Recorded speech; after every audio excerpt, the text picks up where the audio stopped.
And we're letting the ladies and jerks on Twitter know that we're good to go.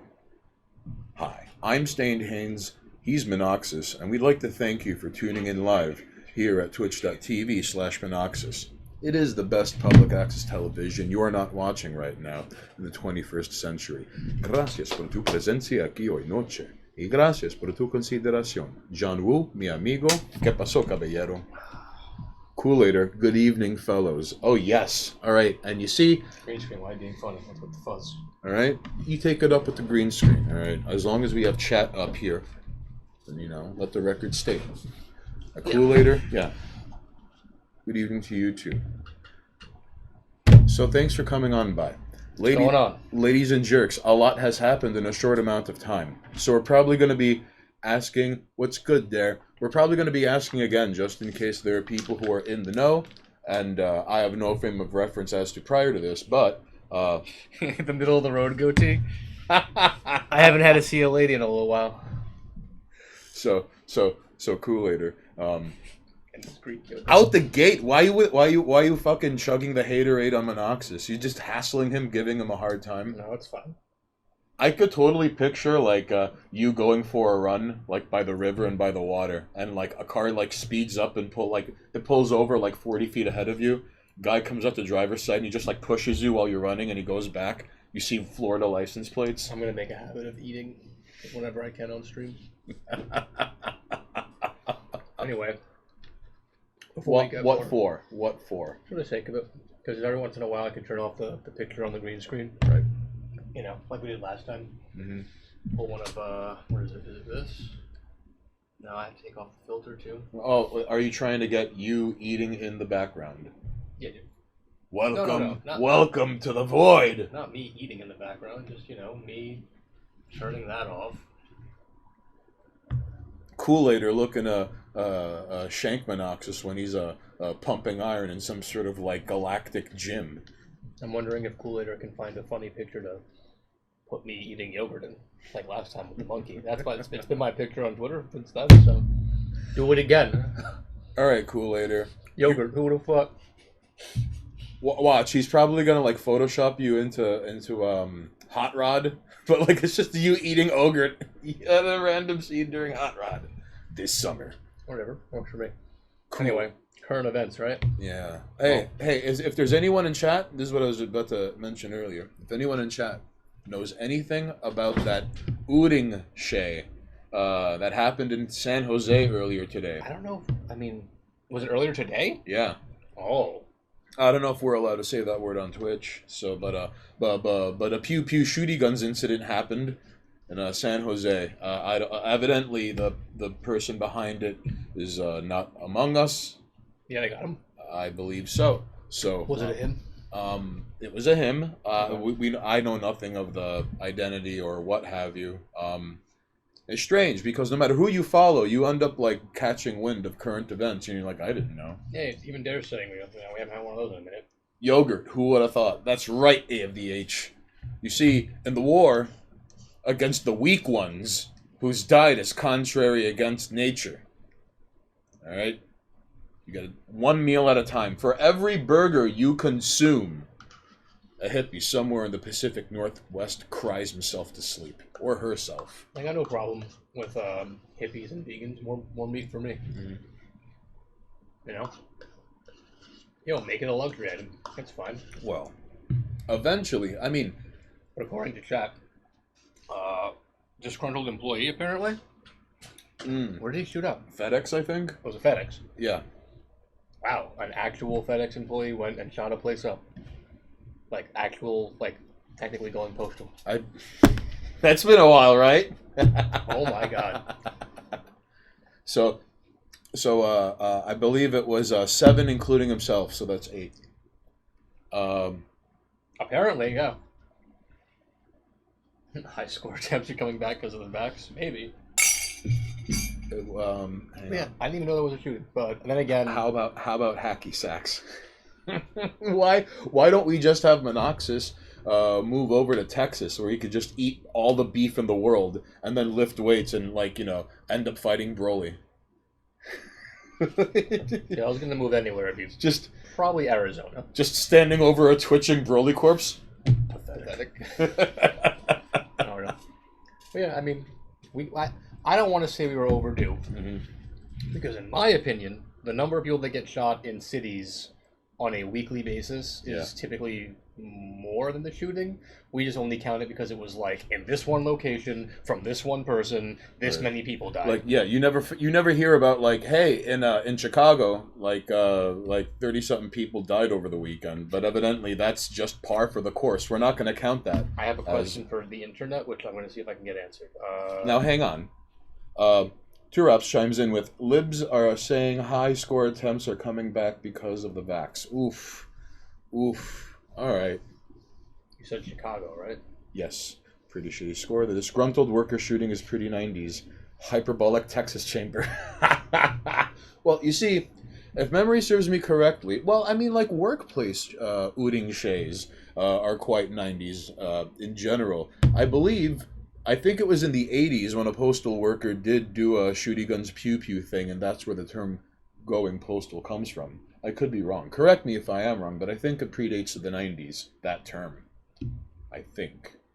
Come on, why can't you... I mean, it can't be because, like, Karl Malone, fucking went at you with a pistol, and that's why it's called going postal. AVH redeemed hydrate. All right, hang on. Uh-oh, I got a drink. Mm-hmm.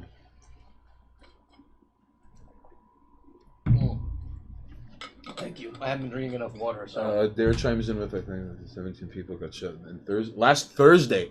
17 people in a Thursday. You see, lovingly known as Chirac, whether you want to be a sarcastic That's basically what I cuss was or not. looking for, was like, if there was a daily statistic. If you know where to find that, let me know, because that's what I was trying to find, and websites suck. But think about that.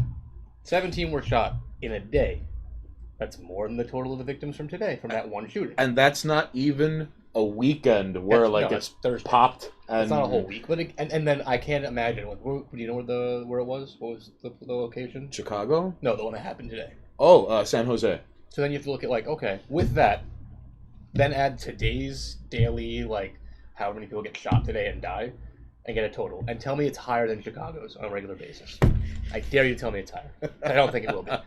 What I've always been curious is crazy. All right, what's going on, Viz? Vivtex, gracias por tu presencia aquí hoy noche. Not bad. How you doing, homie? John Woo. Now the flowers will bloom. Oh, well, I mean, April showers bring May flowers, but we're like a weird month late with the showers. Like sometimes you'd have over here. We had we had a lot of rain. We had a really weird. We had a few. It kept me from putting flyers up because I was like, the rain's just gonna destroy them. Yesterday was the last day where you could go outside and it was like windy and kind of settling to the point where you could wear more than a t-shirt and feel comfortable. Now it's hot and I love it. Now, I'm a fan. But other than that, so I know nothing about it, but now I know. I actually went postal. I'll give you that. We were overdue for someone actually going postal. Right. And nowadays, I guess technically FedEx, the USPS, Amazon, those all count, right? Okay, someone just an Amazon center, we're going to count it as going postal, well, right? If it's where the packages are being sent out, yes, and so received, then of course. All right. So there's even more opportunity now than there used to be, Although I think most of the time now it's churches and protesting and where is DHL in all of this? Because there's UPS and there's FedEx, but DHL has been doing things since the 70s. I don't think I've ever seen DHL deliveries. Interesting. I order all my stuff from Mr. Bezos and China. What? I mean, I've been stuck in a house for a year. So, ladies and jerks, I have no idea of the identity or the ethnicity of the person behind the pew pew shooty guns thing in San Jose, but I did want to bring it up because it happened. Okay, so then there are technically four things that I want to talk about as far as current events go, and we don't have to hit them all in large amounts. In fact, one of them we're a bit late on, and we mentioned the creator of Berserk is no longer among us, and I know it's not technically current, but it's semi-current, and I just kind of want to be like, damn, now Guts doesn't get the happy ending. You know what's really... Well, it's kind of bittersweet that the day. Pretty sure his kid's dead too. I think, if I remember reading that correctly. That's it. Yeah, there's no one. That's it. It's done.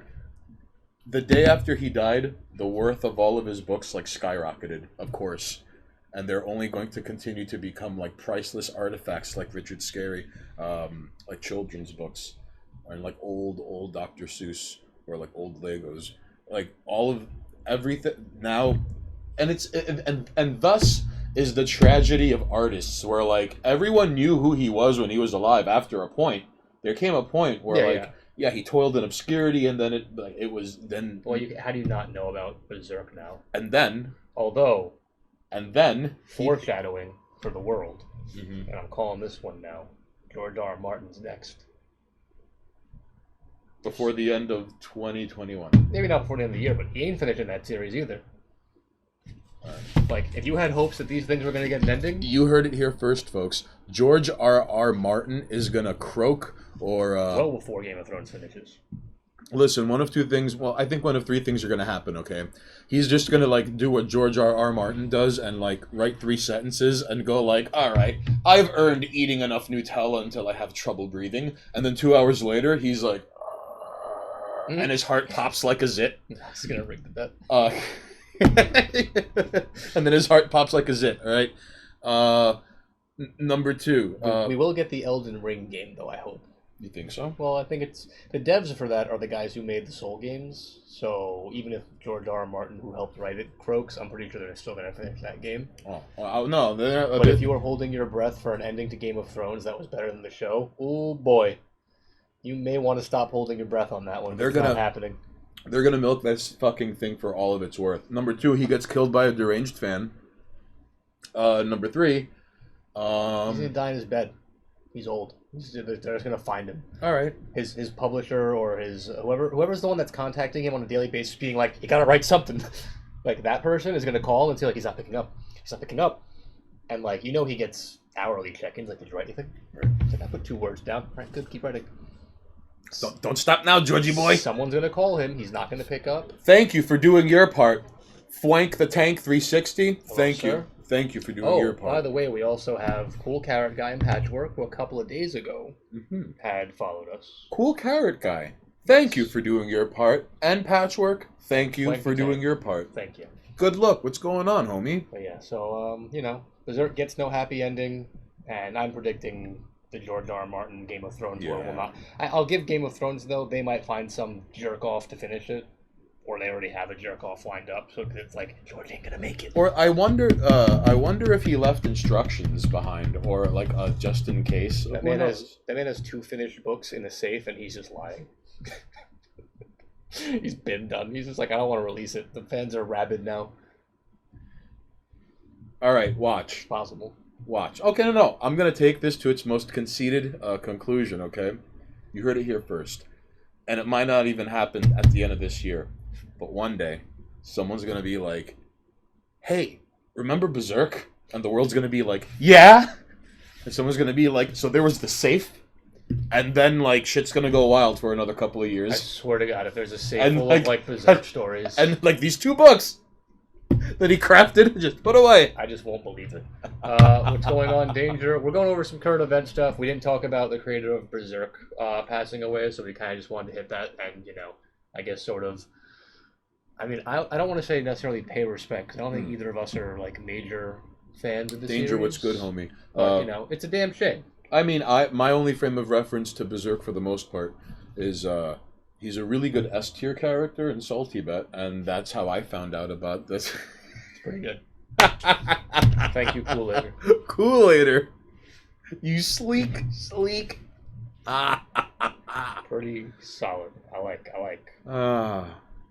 I said I had a couple of things, though. We have to talk about, for a moment, the fact that we've already gone into let's no longer protest, let's just post memorials about George Floyd and go, remember last year? All right. Now, real quickly about this. There's something Monoxus and I were talking about before we went live.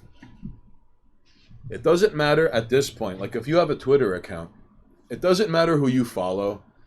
Very easily, depending on the time of day, you could just scroll, and you're going to see, like, random current events that are really important. Like, hey, like what we're going to discuss later today. Like, hey, there's a 60-minute CBS thing that's like 7.5 minutes long, and like it's just people who detransitioned. Yeah. All right. And it's like, holy shit. And then 2 scrolls later on a phone, it's like, oh, this is a live leak world premiere. All right. Or like, oh, and that's porn. Or like, oh, that's just like, why just, okay, that's pretty funny. It's just, so the point is, it's why I wanted to ask about the shooty guns pew pew in San Jose, because I just want to see people posting funny shit on Twitter. Gotcha. All right. Okay. This happens. Always. That's how it always is, though. All right. If memory serves me correctly, there was also yes, there was discussion about like why are people freaking out at the idea of like kids being exposed to things at Pride, which is like that's a weird stance to take. Like that's a roundabout way of not being bothered by that. Okay. Like, well, since you bring that up, I also want to talk about the whole, because if you guys aren't aware, because you're just scrolling on the Twitter, and then people are quote tweeting some person, presumably a person, and not just some cactus demon with like Ghost in the Shell typing things, going like it's totally fine for kids to be exposed to things like that in Pride. 2 things. One, we can probably wait until it's officially Pride Month and the Pride Parade happens to sit down and talk about Pride. Because, let's face it, we have a big Pride Parade here. But, because you mentioned it, we could talk about the weird dog suit people thing, because that kind of freaked me out, and I kind of have I don't want to say hot take, but I have an opinion on the subject. Right. If you don't know about it, here in New York, Pride, or whoever runs the Pride Parade, I assume, is requesting that the police not be there. Because they're a bunch of horrible, horrible bigots. So that kind of fits into our world's current events. But I don't know. Do we save that for Pride and wait for the inevitable, hey, we said the cops can't be here, and then like hate crimes happen because the cops aren't there? I would like to point out the one way, the roundabout. That's the one thing I just want to discuss, and we could save this for when Pride happens. Sure. But that roundabout you described, where like. But by having to serve the public, now the police is here by virtue of this. Oh, yeah. Like, if I wanted to get the cops to show up at the Pride Parade and the Pride Parade banned cops at the Pride Parade, I can just show up as a mean-spirited person and throw rocks through residential windows next to the Pride Parade, and now the cops gotta show up and protect the property. They're not there for the Pride Parade. They're there for a completely other thing. That is taking place where the Pride Parade is happening. And presumably will be blamed on them. I could run down blocks along the Pride Parade just chucking like rocks through windows. He could be playing like Paperboy. Yeah. But like and dress him like a fucking Pride outfit and be really like mean about it. Like you can't stop it. And by putting out a message like that, I understand where it comes from because of the stupid ass ACAB people. Right. That's what this is. And the morons that are doing that, they're the louder voice of the group, and the lower voices are kind of like grumble, grumble. Well, we're in on Pride, so we're in on ACAB because we're in on everything else. Like they refuse to stand up and go, "No, I kind of want cops there." Right. By doing that, you're also signing the open invitation of like we're no longer protecting ourselves. So if you didn't go out and commit crimes at these kind of events because you were like, "Oh, there's a cop at every fucking corner." Here's your chance. Oh, and you also have fun. You also mentioned chat. We'll get to you in a moment, but like you also mentioned. All right, so let's say something happens. Yeah. And in the absence of the police, okay, like, do you have your own security detail? Yeah. Did you hire security? Did you to quote Monoxus, did you hire the Hells Angels? Yeah. Like I mean, because you need something. Someone has to be there. Because when Monoxus and I went at Pride of what was it, 2019? I think it was 2019. When we went to Pride.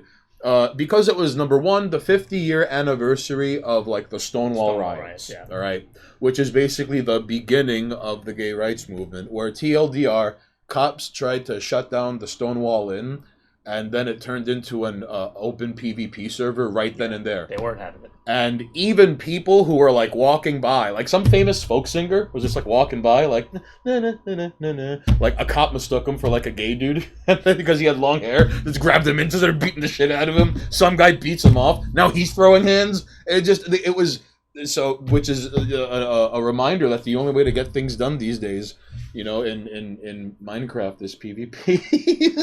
But yeah, So there's the 50-year anniversary of the Stonewall riots. It was the Pride Parade day itself, and it was like the global world pride thingamabob, and the designated city for that year was New York City. Yeah. So there was this trifecta necessity of police presence, and like we saw like everything basically. Hold on, I was gonna say, because I'm glad you mentioned 2019, Mhm. because just to bring it full circle back to like, and this year there won't be cops. We went. There was plenty of degeneracy, and that's a whole other topic. You can watch Right. our video if you want our take on it. I can look back on that and probably correct myself and change some things, but for the most part, it's still kind of degenerate. And the people who are like, this isn't about sex. Oh. The entire parade is about your sexual identity. It's a sex parade. And by the way, we didn't even mention on video like Pride versus Earth, where like we saw so much litter. It was gross. It was a walking party with sexual themes and people not giving a fuck. But with that in mind, it was just deviancy. There was no violence. Mm-hmm. There was definitely drug abuse, but like I don't care about that as long as you're not killing yourself or hurting someone else or drugging someone. But or like having a moment in the background when we're trying to film shit. Like there was no violence. Yeah. From what I saw, God knows the Pride Parade's huge. There could have been something, but from what we walked and from what I could see, good old times being had everywhere. Everyone getting drunk off jungle juice being sold by people with coolers and getting real high. Yeah. And I don't know if I can attribute that to because, in general, there's not a whole lot of violence at these kinds of events. Okay. Therefore, the whole, get them cops out of here, like, okay, off chance something happens, you're going to want them there, but these seem to be pretty relaxed. Or, big or here, what if there was no violence and criminal behavior because there were cops everywhere? Because everyone's really Just fucking a drunk thought. and high on cocaine. Well, ladies and jerks, And if not cocaine, you're like that chick who was so fucking tripped out on something that she was falling over. We didn't get to film it, unfortunately, but what stands out to me, like that young lady was having a bad time on camera. I remember there was that dude in leather shorts with the dog collar chain, just like leaning against a wall on a cell phone, like freaking out, just having a meltdown. And this just in the background, like you know when you're playing like a Final Fight and you're just like punching and jumping and breaking boxes and absorbing through metamorphosis through like your kneecap and your hand, like a freshly made pot roasts, and now your health goes up. Sure. And as you're scrolling in the background, like there's a guy in leather shorts and a dog chain collar on a cell phone with his pressed up against the wall, freaking the fuck out, like So, like bad acid trip, vocally freaking out. But we'll see. That's what happened. Is it in June? Yes. So we'll see in June. Maybe if it lines up well, we could go there with a camera, and depending on how it goes, we might get some. I mean, we might get footage we can't use if it gets bad. That's true. But we might just have something to report on, because God knows, my money, gambling man, there's going to be a lot more problems this year at Pride. Because especially, I forgot to mention this. We just got out of a year of incredibly divisive stances on a lot of things. Like, people have been butting heads for an entire fucking year.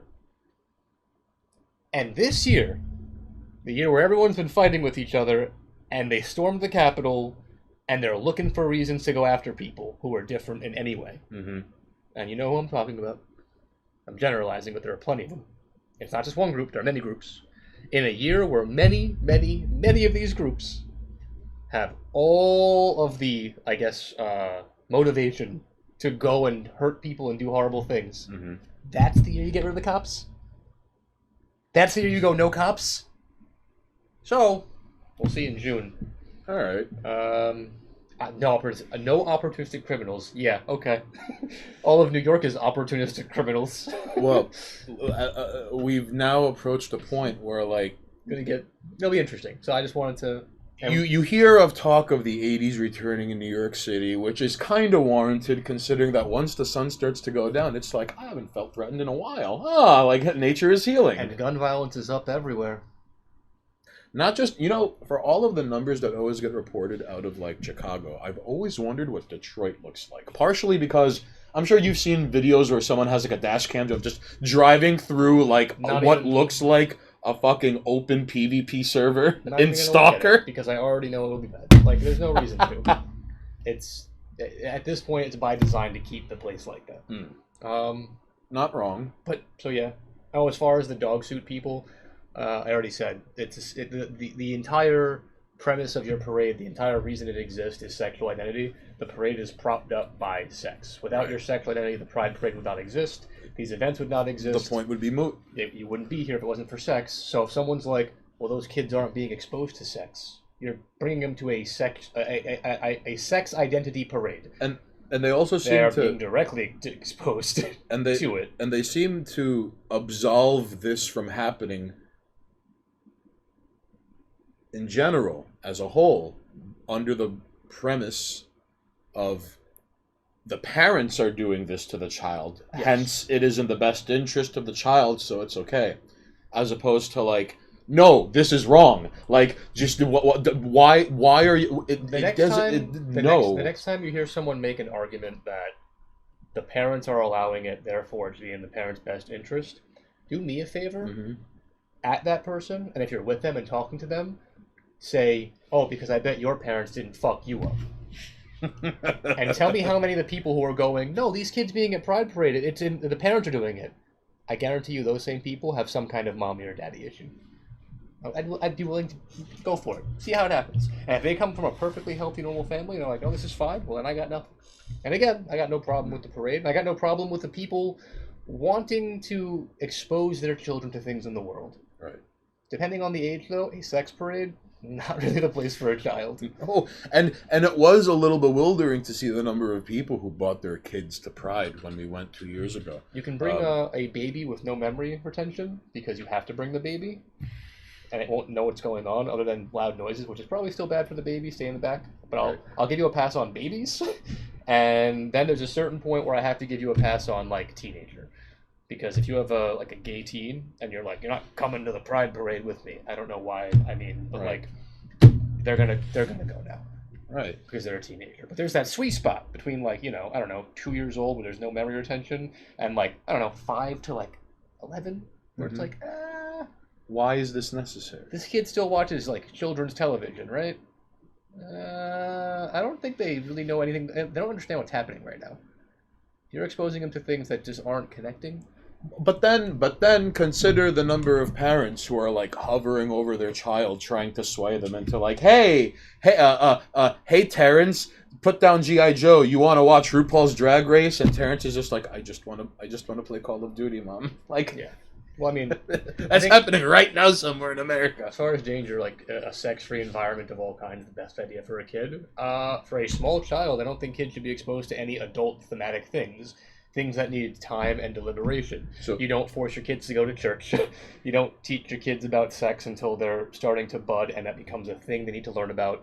Like, there are issues that need to be resolved as they come, because that's part of maturing, and you don't want to overload that child. Children need time to develop just in a natural way. And again, if your kid is showing signs of developing one way or another, that's fine, but let it present itself and then address it, which we can get more into when we talk about transitioning, because there are people who go, oh my god, my little boy plays with dolls, he must be a girl. I have friends who played with dolls when they were kids and they're perfectly fine. Just very quickly, Two Raps had mentioned earlier that it was the bread tubers who were pushing kink on Pride. And, I think, well, I mean, of course, like who? Like Vosh. Of course you have people, and it's almost as if there are no repercussions for people with followers big enough to say they're, like, not so much proponents of such a thing, but, like, once people start openly discussing things like the age of consent, it's like, there's no way you could take this to... And, like, anyways, the point is, bread tubers are very, like, a bunch of impudent louts, especially in this day and age. All right, it's kind of strange to see, like, the money they've made over the years before, like, if Trump had been reelected, they would just be, like, on a fucking easy peasy street. But no, the ones who didn't like Trump got what they wanted, and now they're misery, like, just in human form. So no, thanks for bringing that up, Two Raps. Or they're not paying attention. I'm saying I know people who were very orange man, and then when They Biden, got nothing now. When Biden won, it was like, but it was one of those things where it was like, oh, well, we got to get him out, we got to get him in, and then much like I've mentioned this before, I don't know if we have it on video anywhere, but I've mentioned this before. Mm-hmm. The people who are all harumph politics. I'm mad about politics. They did it with Clinton and Trump too. Mm-hmm. When the election cycle was happening, and then a couple of fucking months later, when there were candidates in, they're just.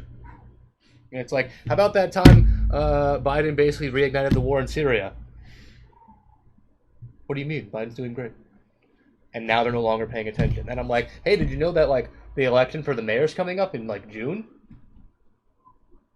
Because well, it's sort of like how when Obama was elected, everyone kind of fell asleep at the wheel. So there was this really so it's like first there were little things like, all right, number one, he's not wearing the American flag lapel, and he's not wearing a tie, and he's going around doing a Middle Eastern apology tour, and it's like, does anyone?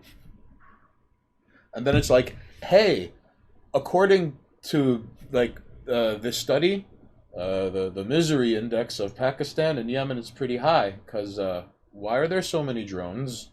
What are not like the hobby drones? These are like the boom boom boom kind of And then 2011, hey, an American citizen overseas and his son got whacked without habeas corpus or any civil rights or whatever by a drone because he was on a bad guy list.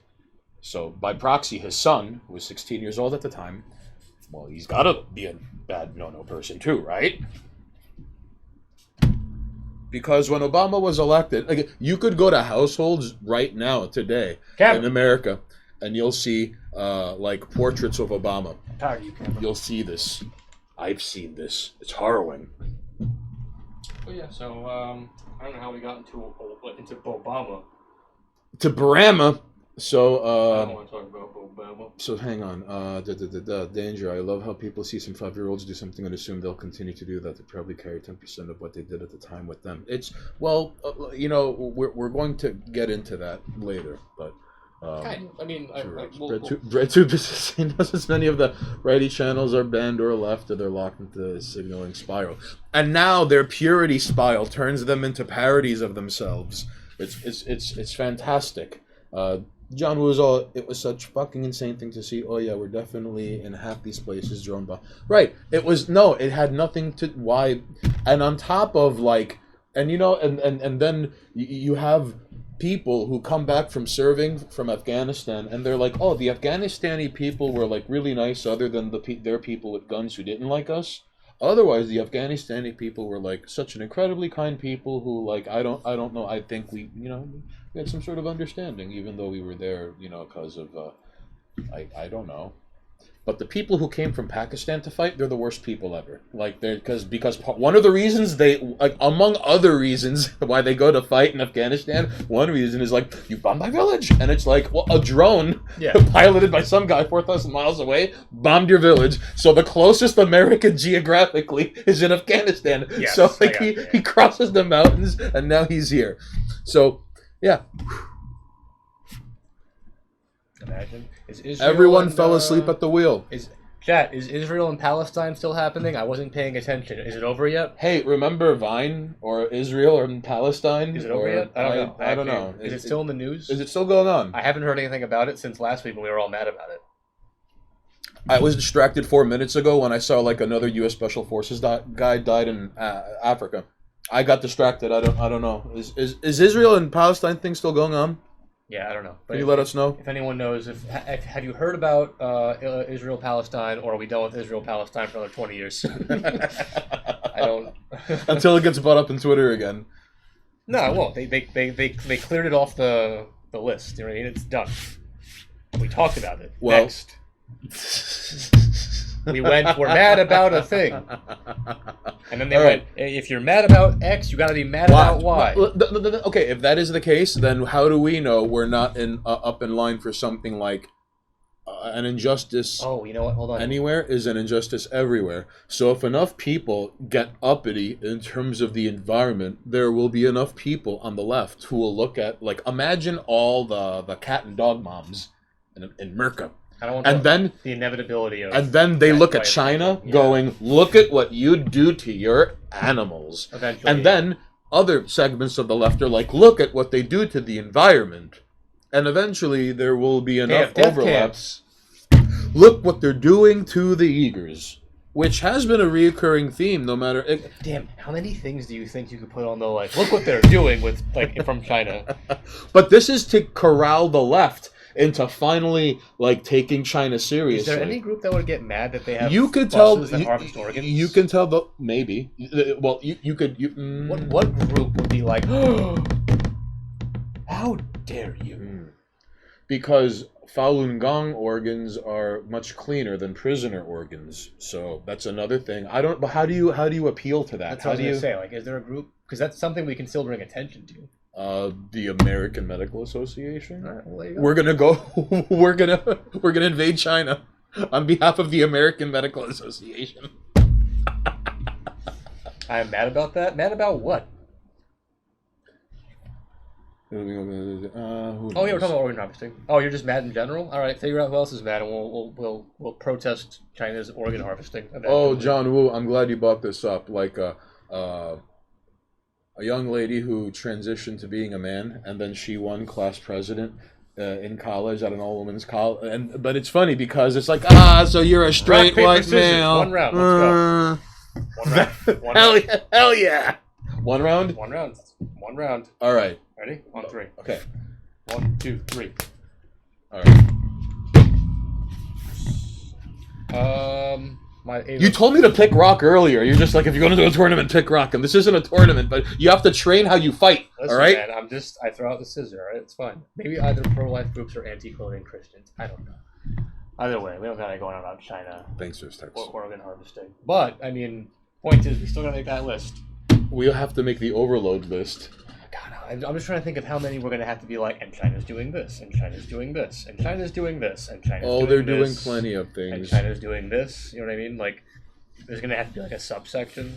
Like, here's all the things China's doing. So whatever you want to get on China's board. gonna have like 5 footnotes on the just okay on the things of happening lists. All you have to do is just write China. I think we have to Then make a rule. that's though. it, and it needs its own. It's got to be killing people to make the list. Okay. So it narrows it down. Like, if people aren't dying, no one's gonna pay attention. You know what I mean? Yeah. Well, It's gotta be killing people. to quote that one guy, Lou Blue, later ends up putting in harm's way. If it bleeds, it leads. Remember? So All right. we're gonna Yeah. be dangerous. He's not wrong. He's No. pulling away in the rock paper scissors competition. There's no competition. Oh no, I'm That's not. just a way for me to bleed your points away from you. Listen, Kool-Aider, I don't know what sort of rock, paper, scissors, Monopoly shenanigan back alley kumites that you're making money off of are going down behind Texaco stations and taking abandoned bets. steel lots. Taking bets. He's making bets. Was there anything else current events-wise that happened? Let's see. Because we're going to save Mr. Elliot Page for detransitioning. Yeah, we're gonna. Because Yes, we got a couple of things to say about that one. and it's and I'm not laughing just to be spiteful, but that's the first time I've ever seen legs as skinny as someone's arms. Right, we should clarify, because they would assume it was like a... You Yeah. think I'm just being a mean jerk? No, it looks like a fucking like a sculpted torso, but with like bird arms and legs and like shades and glasses. And it's like, look at my McDonald's Happy Meal jawline. It's just a scam, so there'll be no orthorexia nervosa. Oh no, they figured me out. How horrible. How terrible. But yeah, we can get that. Also, that was the implants that made that look happen. But So just very quickly, yes, it's the ab inserts. AVDH chimes in with the country picks their most powerful doctor, and Oh. they compete. All right, and they compete in a game of exploratory surgery. 2 doctors enter, 1 doctor leaves. Winner gets Taiwan. No one gets Taiwan, dude. Ooh. No one gets Taiwan. No, but what about? Then do you think? Okay, AVDH. Winner gets Taiwan. Regardless who ends up getting Taiwan, do you think there will be an exodus of Taiwanese people because it's now no longer under their control. Do you think that'll happen? I'm curious. Kool-Aid goes, the scores are being entabulated in the annals of... No, but listen, Kool-Aid, are you even distinguishing best out of 1 and best out of 3, like victories? No. Because that's... Oh. They're not separate. Kool-Aid, looking at you, buddy. Haynes, you gotta read the orthorexia nervosa thing. All right. It's the ab inserts that really make it uncanny. You know what else makes it uncanny? How the picture was deliberately blurry so you didn't notice the double mastectomy scars.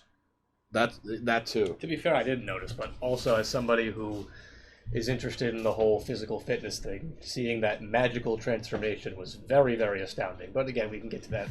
I can talk fitness shit at Elliot all day, but that's a whole different story. He needs a new personal trainer. But be very careful, because if you start exercising and you have those implants in you, I don't know what kind of reaction they'll have, because you're going to be adding mass and putting pressure on them. You might, like, explode something or rip something.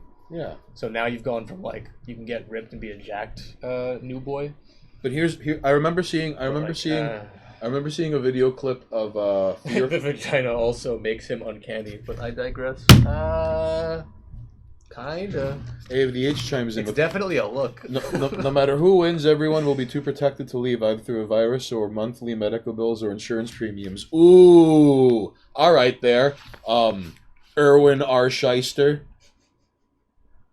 Or Indonesian R. Shyster. No, listen, like he's the real IRS, all right? And say the thing. All right. So... I regret my decision to make that button. So it turns out, A of the H, you were all like, you fool. You are all funneling your chances of getting orthorexia nervosa by blind rock, paper, scissors combat in the gladiator arena of Twitch. And then Kool-Aid's like... I gotta get an image of like a study. And whenever the orthorexia nervosa pops up, just put the study in the background. Like a cozy fireplace. Yeah. Like there's like things framed in the background lit by the glowing fire. Yes. All right. So Kool-Aid, this is for you. Terrible. Hey, listen. Dr. Henry Bratman. All right. Ladies and jerks. What C to B-list Hollywood star is going to take a shot at that him pussy first? It's going to be some rando, and we're not going to know who they are, but there will be someone. All right. You mean they may be paid. Are they going to go... It's not going to be someone famous. It's going to be someone that we've never seen. Because I was wondering if they'll have like an infamy rise where like, hey, it's Britney Spears' husband who she later divorced and he did his thing and just went downward. I could be wrong, but I would assume it's going to be some rando that we don't know. All right.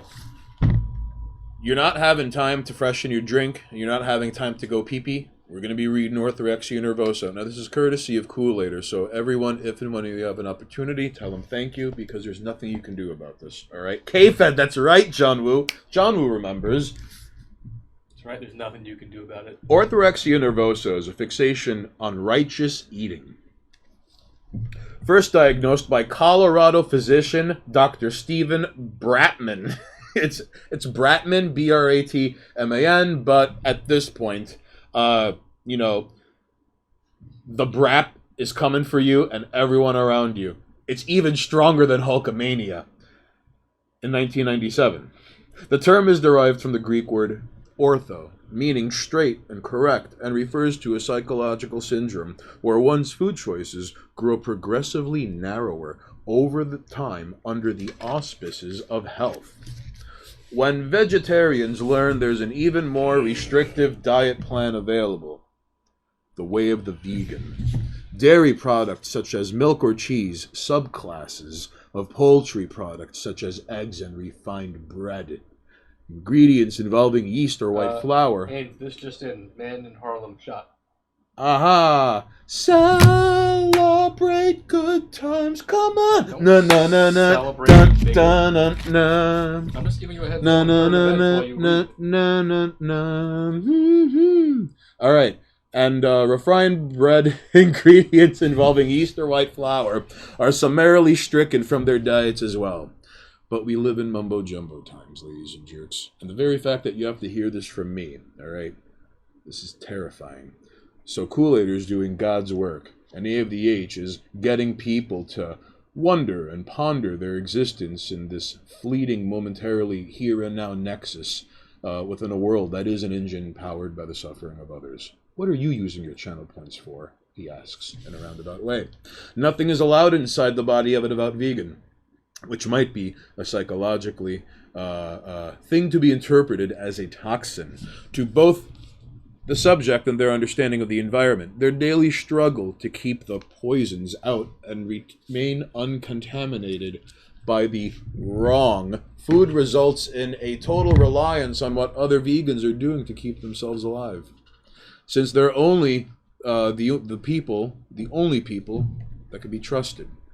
Like an oil painter who arbitrarily refuses to use yellow, a vegan diet is an attempt to gain control over at least one simple aspect of a person's otherwise ordinary life. A less is more aesthetic taken to its most conceited extremes. Extremes like vegan dog food, completely free of meat or animal derivatives, composed of only organic vegetarian ingredients, like soy, peas, carrots, and sunflower oil. Is there nothing more a dog loves more? Is there nothing more? You see, I have to rewrite this because it gets... You know, you'll get your fucking video one of these days, all right? And until then, you're going to have to keep bugging him so we can put this to rest. And then Mike, a.k.a. Kool-Aider, can finally wrestle Monoxus. So, is there nothing more a dog loves than the wild, hearty grains of a rolled oatcake? And woe to the meat eater who tries dating a vegan, even for just one single evening. It'll happen. Cool and the gang in the house. Yes! Alright, so Dr. Bratman's treatise on orthorexia cautions that an excessive vegan lifestyle is socially restricting, eventually coming to rule a person's life, to the point where all thoughts and activities revolve around what is and isn't allowed.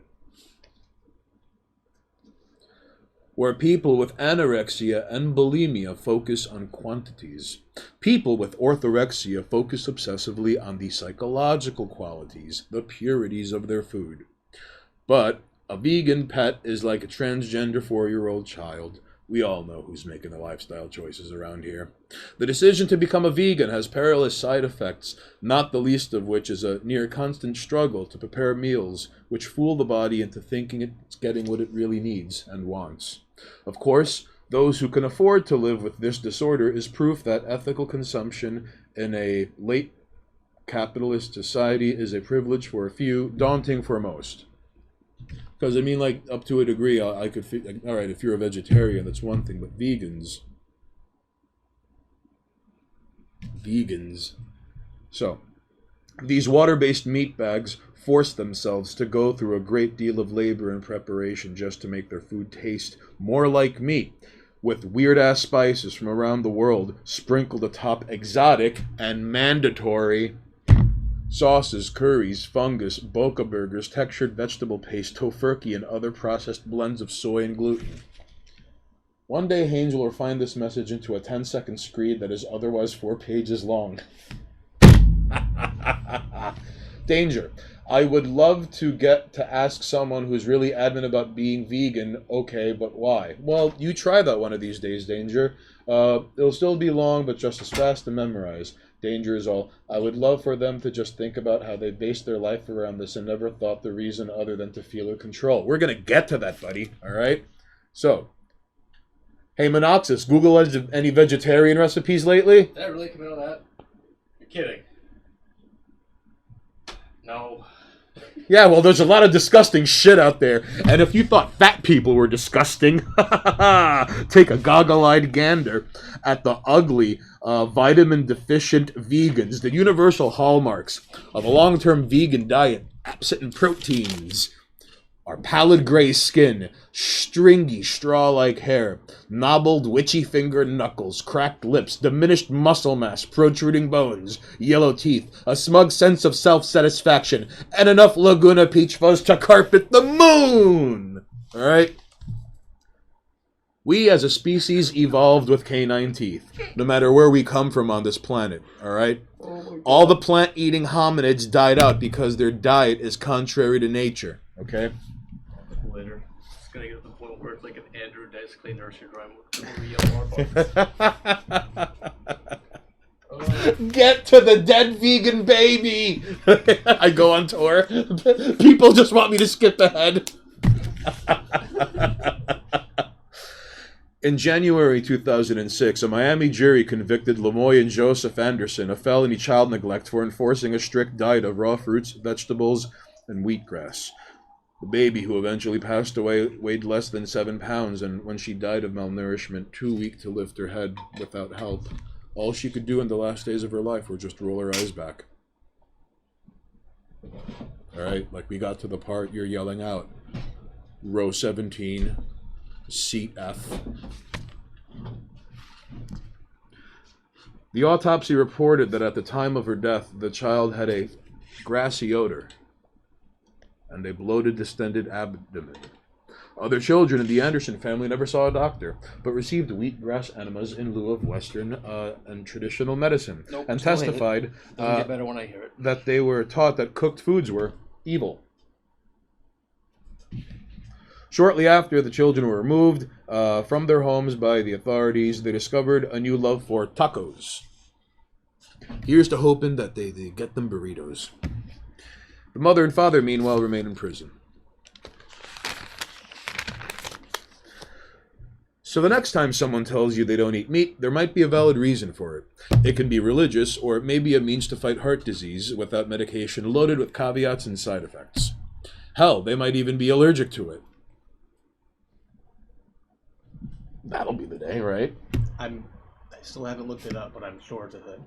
If you can be allergic to gluten, you can be allergic to meat protein. Mm-hmm.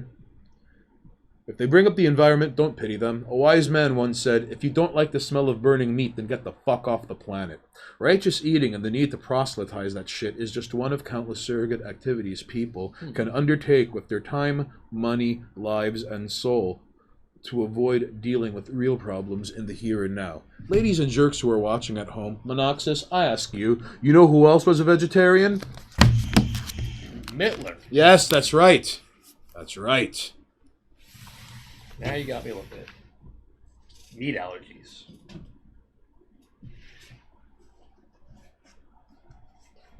I didn't know that veganism has long-term consequences. The more you know. You also get a bonus multiplier for exacerbating how messed up your body gets if you're a vegan. You can be allergic to the meat of a mammal, specifically, or I imagine some kind of bird. Really? So it's possible to like be allergic against chicken. I'm just seeing this, and it says this specific allergy is for mammals. Okay, so that's kind of awesome because imagine you're allergic to whale, but it's okay because you could eat beef, lamb, pork, and goat, and seal. Yeah, I'd totally fuck a whale up on a plate. Would you eat whale? I'd try it. I've always wanted to have Kraken ramen. I've always wanted to have that. I mean, I would hope it's a whale that's not. I mean, I guess technically we shouldn't be killing any whales at this point. Yeah. The ocean's kind of fucked. You know what's crazy? In the 90s, I don't know if cartoons still have this now, but I remember cartoons in the 90s. Every fucking 90s cartoon had an episode about the environment that either brought up the rainforest or whaling. Does anyone else remember this? I remember whaling being a thing that was like turned to like some kind of big movement, but I don't remember in cartoons as much. Although I remember, I guess even in fucking Tiny whaling Toons. Yeah, but whaling has still been a thing for a long time. And there was Fern Gully. That was a whole fucking movie based about the deforestation. Yeah, it was. Oh man. The villain in Fern Gully was kind of dope. The black smog that was powering all of the Exo Squad armors to cut down the power of Love Summons Captain Planet. He's got a good point. Okay, there was an episode where not quite Hitler is the villain of a Captain Planet Villain of the Week. Oh, they were all Villain of the Weeks. There was Captain Pollution. It was pretty wild. I didn't really get into Captain Planet. I remember seeing it. I don't remember shit about it. I didn't care for it. John Woo goes, they always have an episode of saving the world and being good to people. Yeah, right. You can get red meat allergies from tick bites. Yes. Nuke the whales. That's right, Kool-Ader. You shouldn't nuke the Kool-Ader whales. seems like the kind of guy who probably likes Stormtroopers of Death. They're a band. It seems like they're up your alley, and if I'm wrong, please correct me. Although let it be known that Stormtroopers of Death, it's basically shitpost the albums. Like, fun fact. Stormtroopers of Death went platinum after they released Speaking... Whale Wars! So, Stormtroopers of Death in 1985 released it's too punk to be metal and too metal to be punk. And it's called Speak English or Die. You mentioned, yeah. And the whole album is nothing but like dumb inside jokes, shit posts, occasional really sharp socio-political commentary like, oh, you know that too. And then back to shit posts. But they're all really well, alright, and it's the guitarist and drummer of Anthrax, the bass player of Nuclear Assault, and the vocalist of MOD. And like they're all from New York. It's kind of a Billy Milano's from the Bronx. Everyone else is from Queens. That's awesome. All right, which is right. So by word of mouth, the album ends up going platinum. So then they get together and they make Bigger Than the Devil, and it is one of the greatest anything in the history of ever. And then I think 14 years after that, they made Rise of the Infidels, and it's like that album sucks, dude. There's one really good song on it. That's it. So that's the story of SOD. Kool-Ader, are you into Stormtroopers of Death? Let me know. You gotta tell me. M&A Headshots, what are you drug addicts slabbering on about? Well, we were earlier discussing Stormtroopers of Death and asking Kool-Ader if he liked it, which he does chime in with. Speak English or Die has a better all-music rating that the majority of the albums on the Rolling Stones ever. Yes. Although it is sad because they didn't die a hero. They lived long enough to see themselves become the villain because their third album is absolute and utter dog shit. It just fucking sucks. Ain't that just the way, though? Most bands end up with their album. I mean, I guess not everyone, but some bands still have time to fail. Big Black broke up deliberately to kind of prevent that. Like, it's almost as if, like, almost all the shit they released was good goodbye. Mm-hmm. That's how you do it. Few bands can pull that off, if at all. And some who do, it's not even as successful all the time. So... we're done discussing current events. So, right, did we get everything? I believe we did. I'm sure we did. We'll circle back if we forgot something. One thing I wanted to discuss real quickly. You mentioned Canada, and I don't understand what you mean by talking. Like, it's just like our perspective we're just going to get to Canada later. All right? Just bear with me. I want to bring up MMORPGs for like two reasons. All right. Okay. One, I can't remember the last time an MMORPG let you drop an item. It has to be person to person, right? You mean like how they have like the selling system, right? Right. Yeah. I mean, I can't think of any. But to be fair, I haven't played a lot of MMOs. I kind of was brought into MMOs with World of Warcraft. Right. And that kind of just did the job. And if I ever am like, I want to go play an MMO, it's like, you know, it's still a thing. Kool-Ader played RuneScape. All right, so Kool-Ader, really quickly. Wow. RuneScape let you drop items. What always struck me as really neat about RuneScape is that, in a way, you could only learn by trial and error. Where, like, let's say the first time you play RuneScape, all right, and you're like, I'm gonna put points in like combat, and then like I'm gonna put points in blacksmith, and then you realize I should have maxed out one. Oh yeah, let's like actually increase one thing. But that's the grind of the game, is it not? Right, but that wasn't the only way to play the game. That's just if you were to min-max grind, make a, you know what I mean? I mean, I remember people doing the whole trading game most of the time, just working on skills and crafting shit. And crashing economies for, like, specific items. Yeah. Like, all these tropical nuts are now, like, you know, worthless because one guy sold them off. I don't think any... I mean, I've never played a game that has an economy like that either. Again, kind of just played World of Warcraft. So... I think I tried out this game called... What was it? Guild Wars 2? Which, yeah. No. I do want to play Final Fantasy Online though, a new one. You know, Kool-Aid to Go is not as fun like that anymore. Every single thing has a meta now. All right, John Woo with Mabinogi? Huh? John Woo, elaborate. Oh yeah, and there, by the way, Chester Bennington is John Podesta's illegitimate son. Real quickly, I think that was really cool how RuneScape. Yes, there were like certain like classes, I suppose, like caster, fighter, whatever. But like, you either like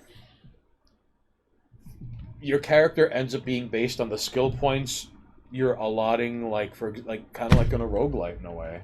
And like or Dungeons of Dreadmore, where like yes, like you can be a caster, but like you could also put levels. Oh yeah, you can focus into a I guess like that by tree by virtue of where the skill points go. Yeah, you know. So if memory serves me correctly, I think Kool-Aider. What was that one day? I don't know if it was a one-day event, but there was a glitch where like PvP was turned on and a bunch of people got gacked in RuneScape. Let me know if I'm wrong. I remember there was one infamous incident where this happened, or like if it was an exploit. But one of the reasons I wanted to bring it up was what's his face? Once upon a time in EverQuest, there was one of the earliest trolls of all time, and his name is Fancy the Famous Bard.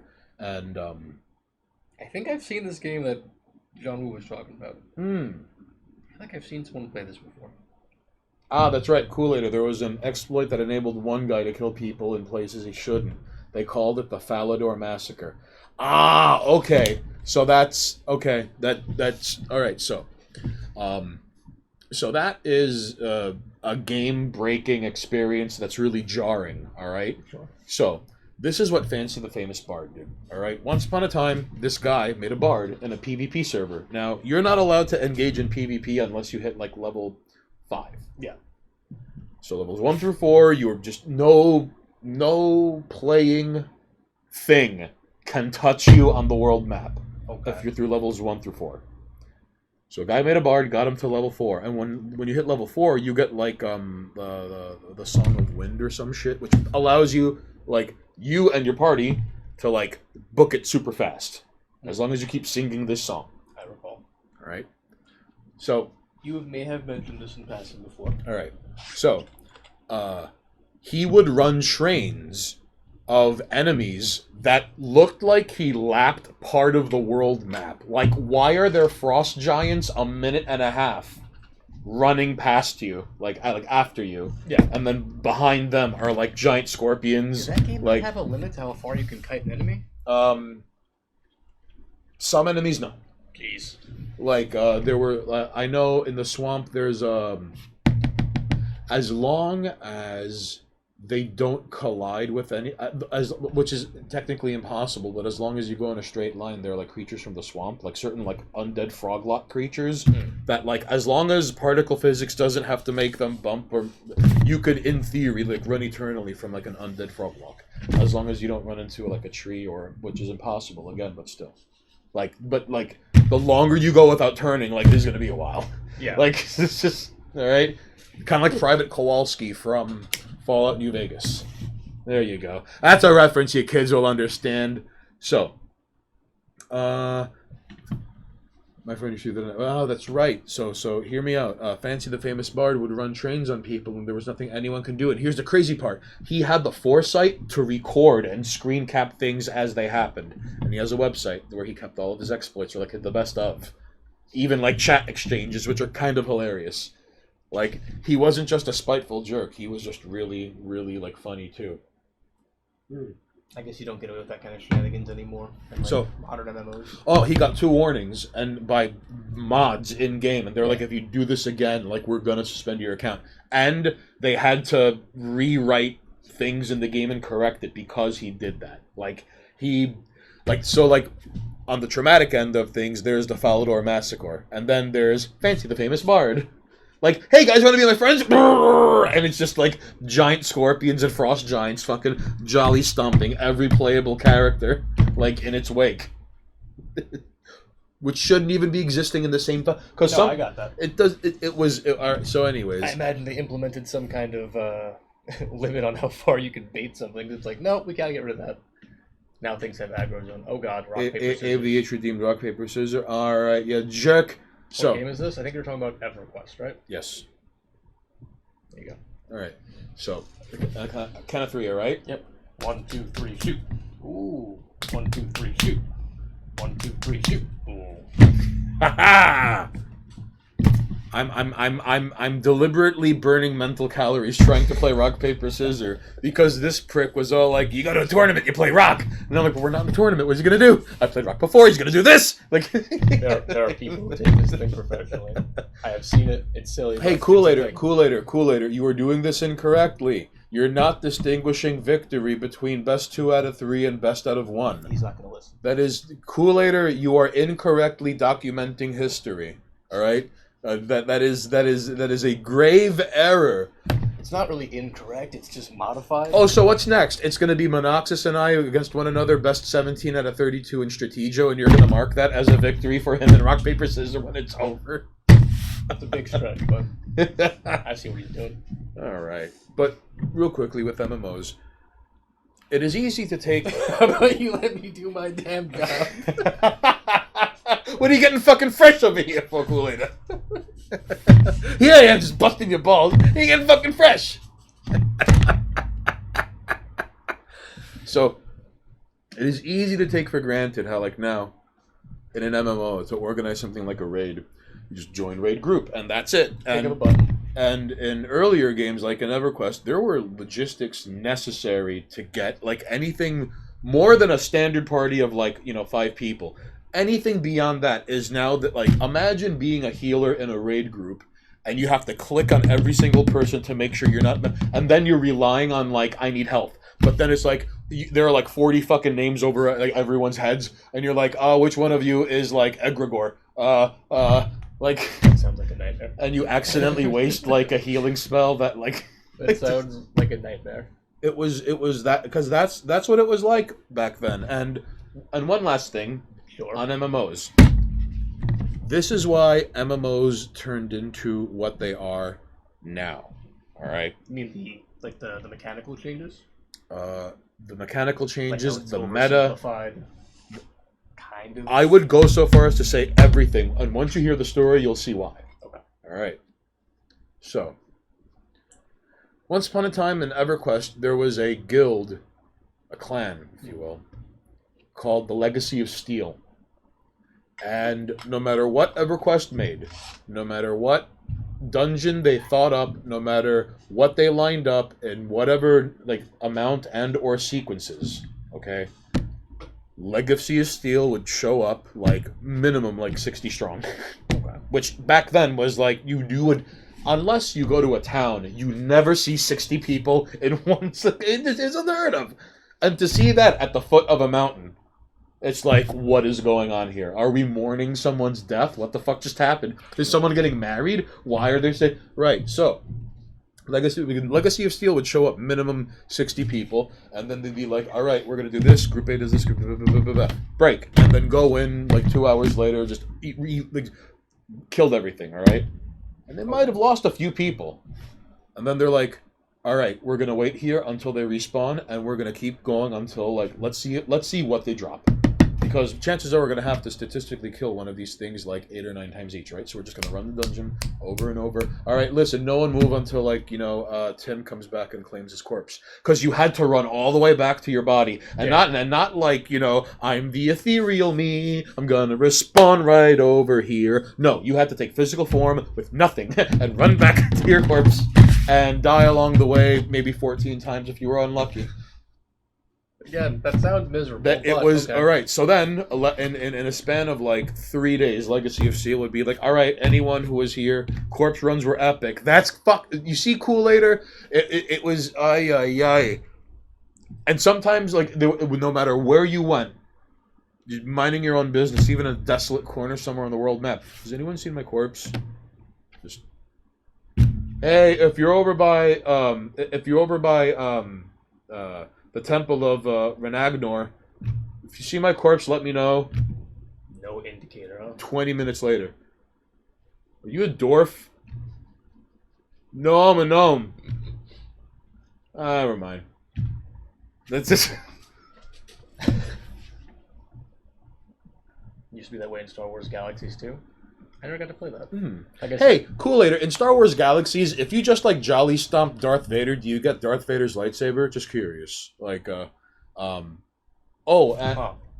Legacy of Steel they would be like, okay, because like imagine like in a PvP server, like, you know, back then it was impressive, like 9 people together just fucking going around beating up everyone.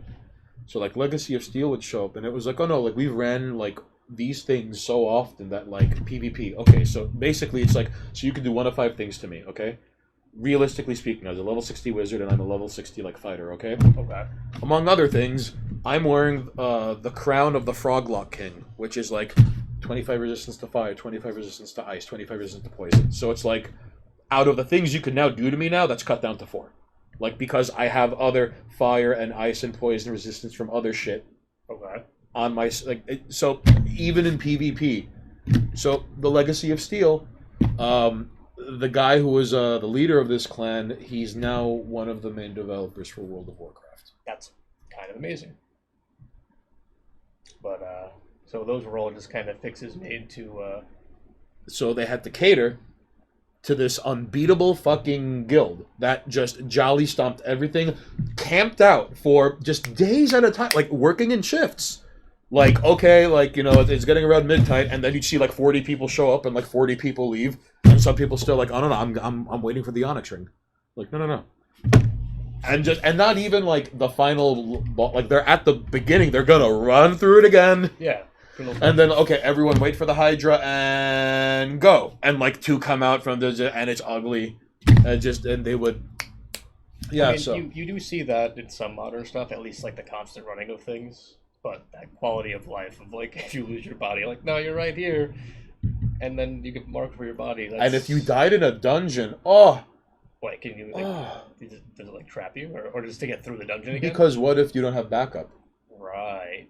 Now does your shit get lost forever? Or just like your body's. Just... I don't know how long your corpse would stay, cause like I don't know if you log out, that's like you have. I think you have.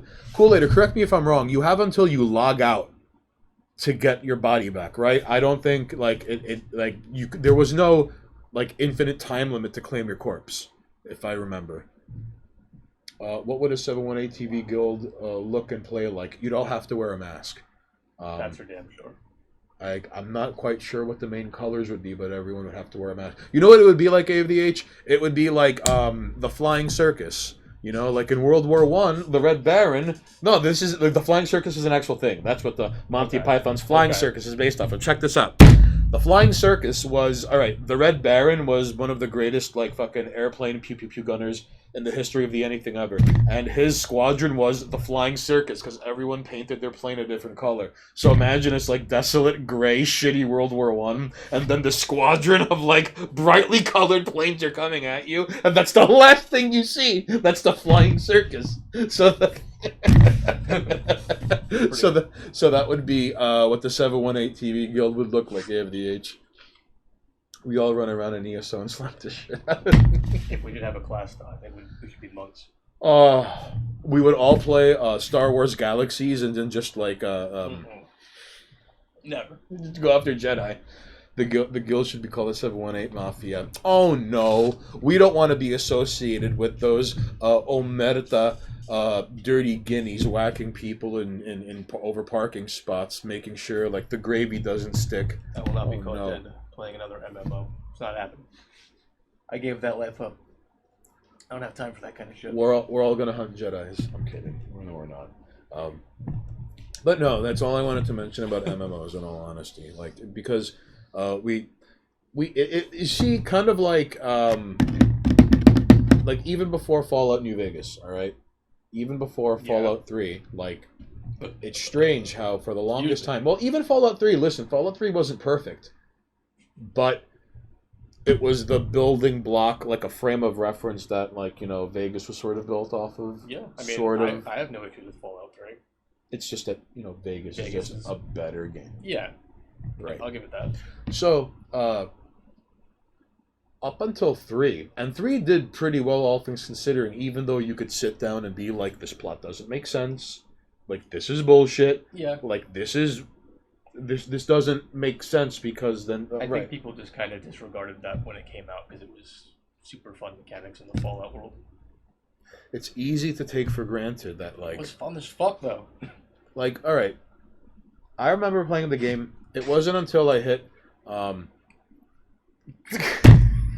It wasn't until I hit level 17 when I accidentally hit Z in the middle of a firefight, and then it...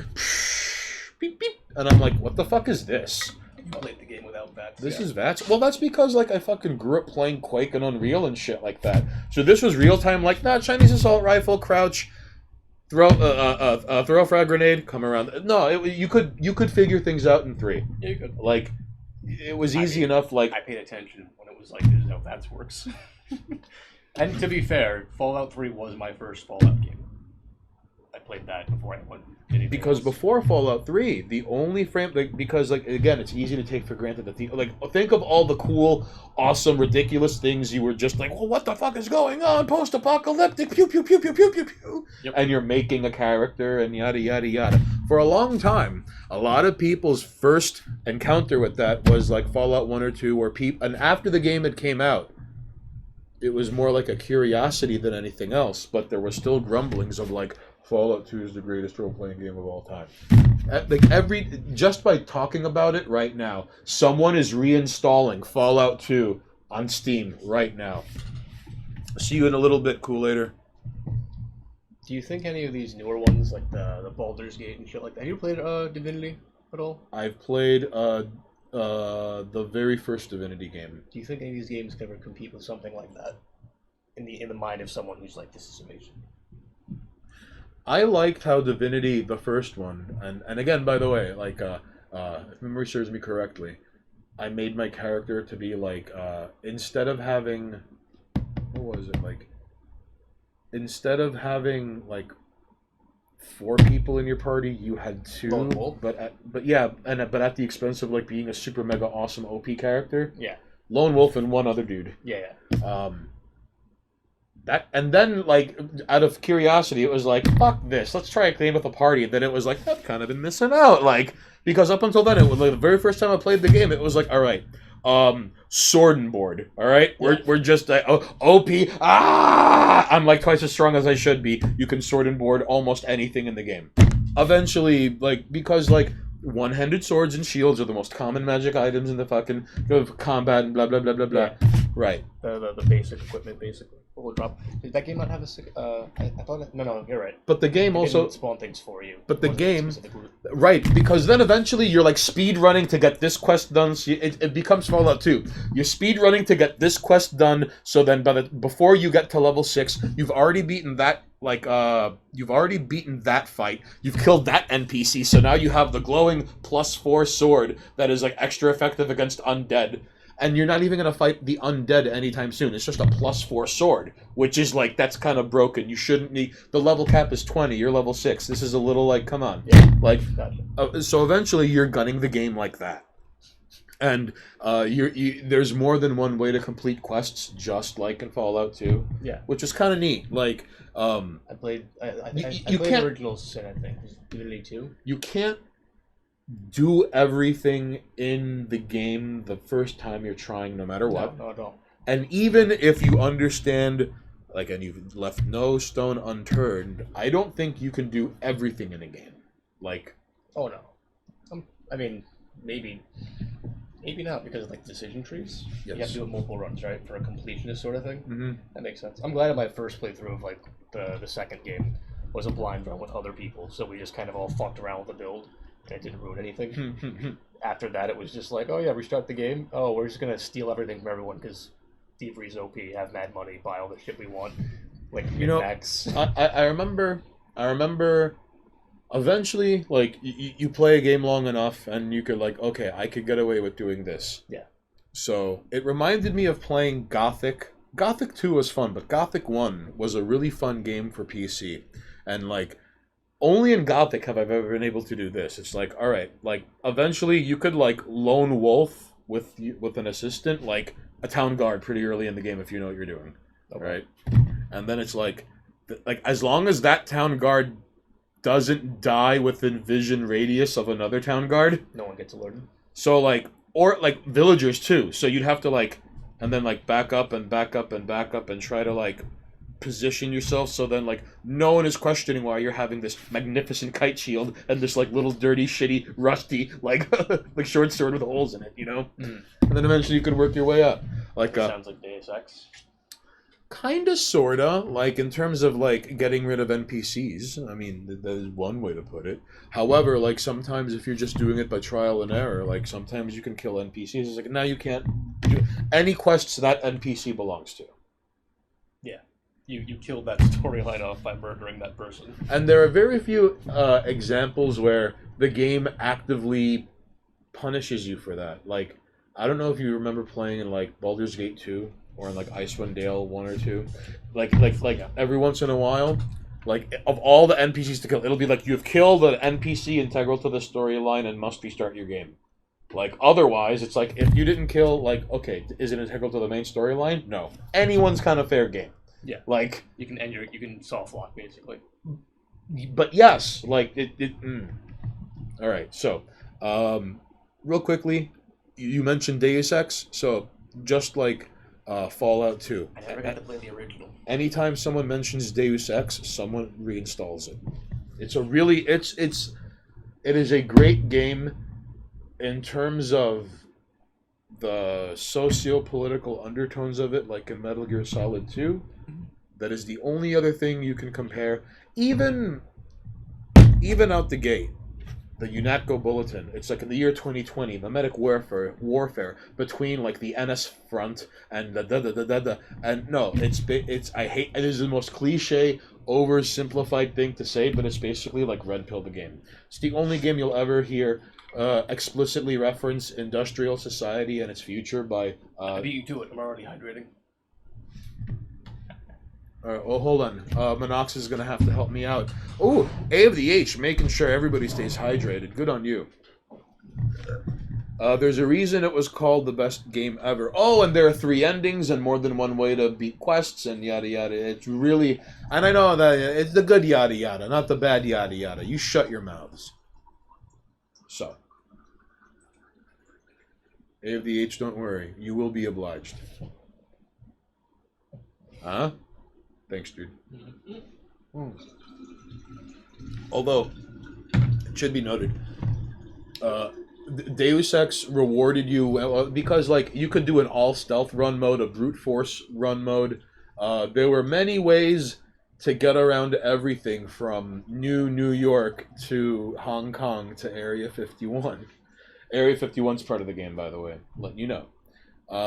It's the, yeah, we get it, that's good, yada yada. Yeah, you see? It's the good yada yada. Not the bad yada yada. So, among other things we wanted to discuss, now hang on. Is there anything else about MMORPGs you wanted to cover? No.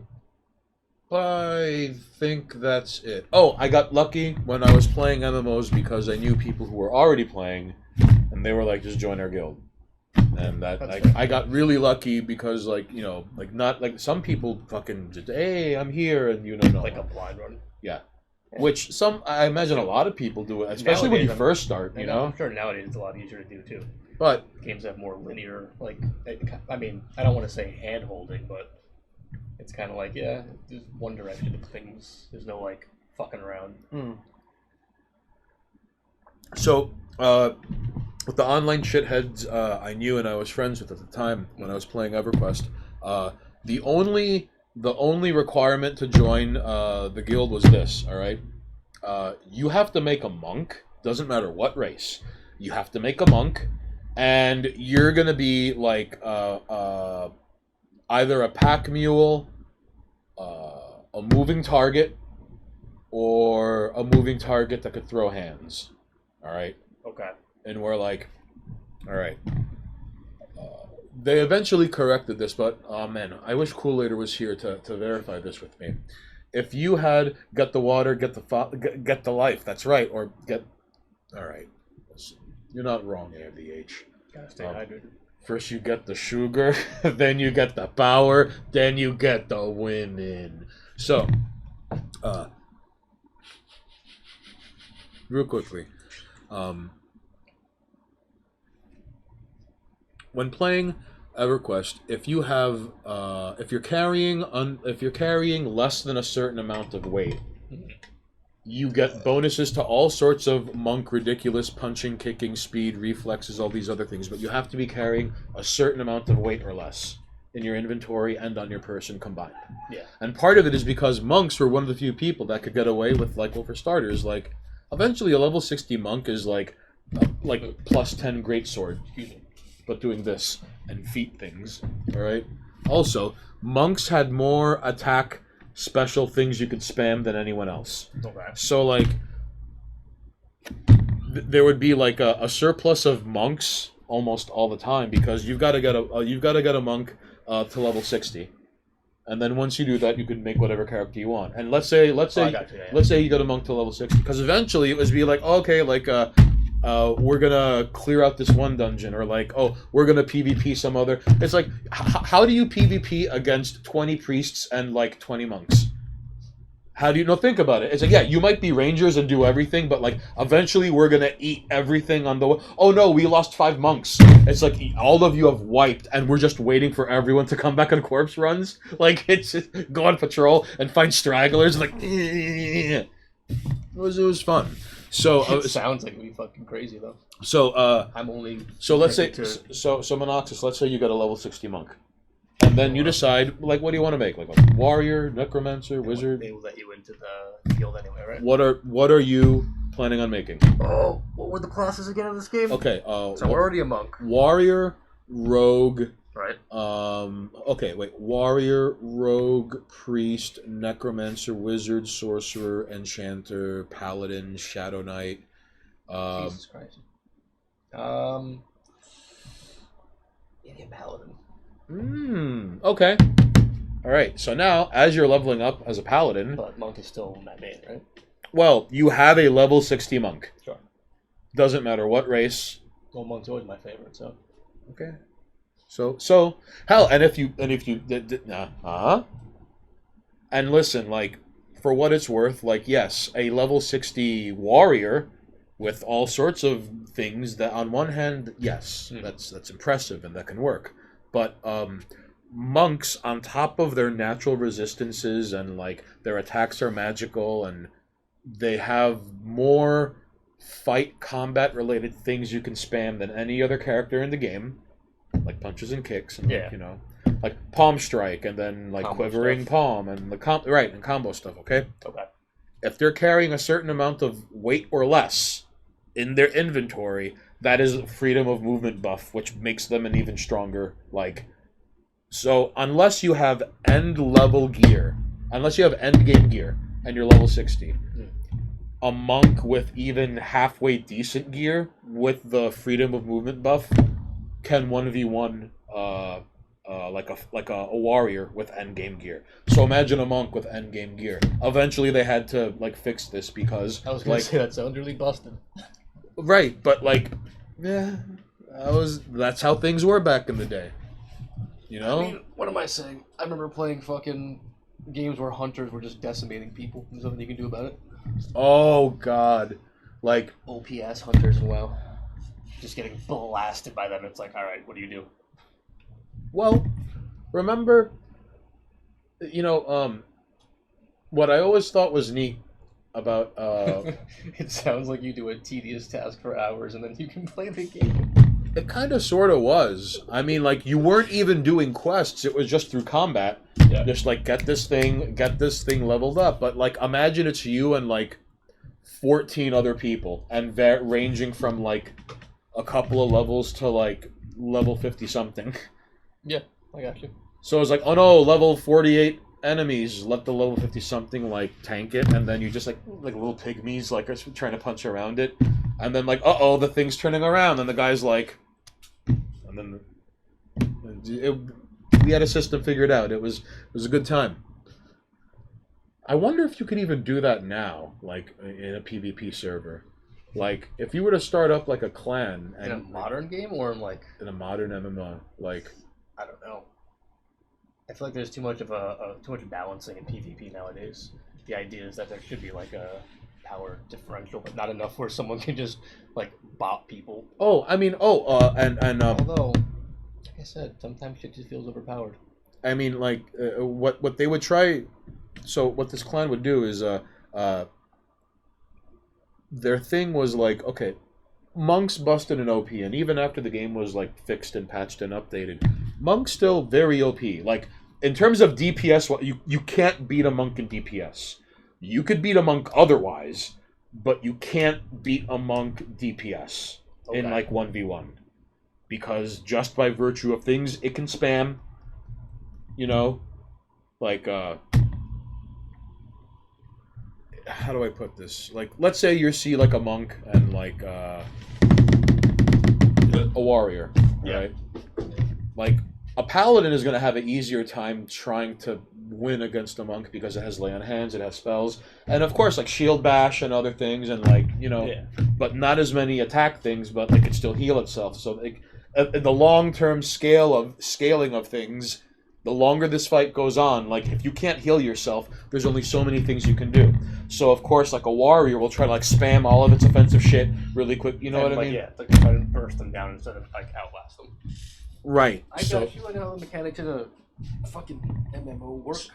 So even if a monk doesn't have the freedom of movement buff, like oh, you're casting something like what was the counter pick to the monk?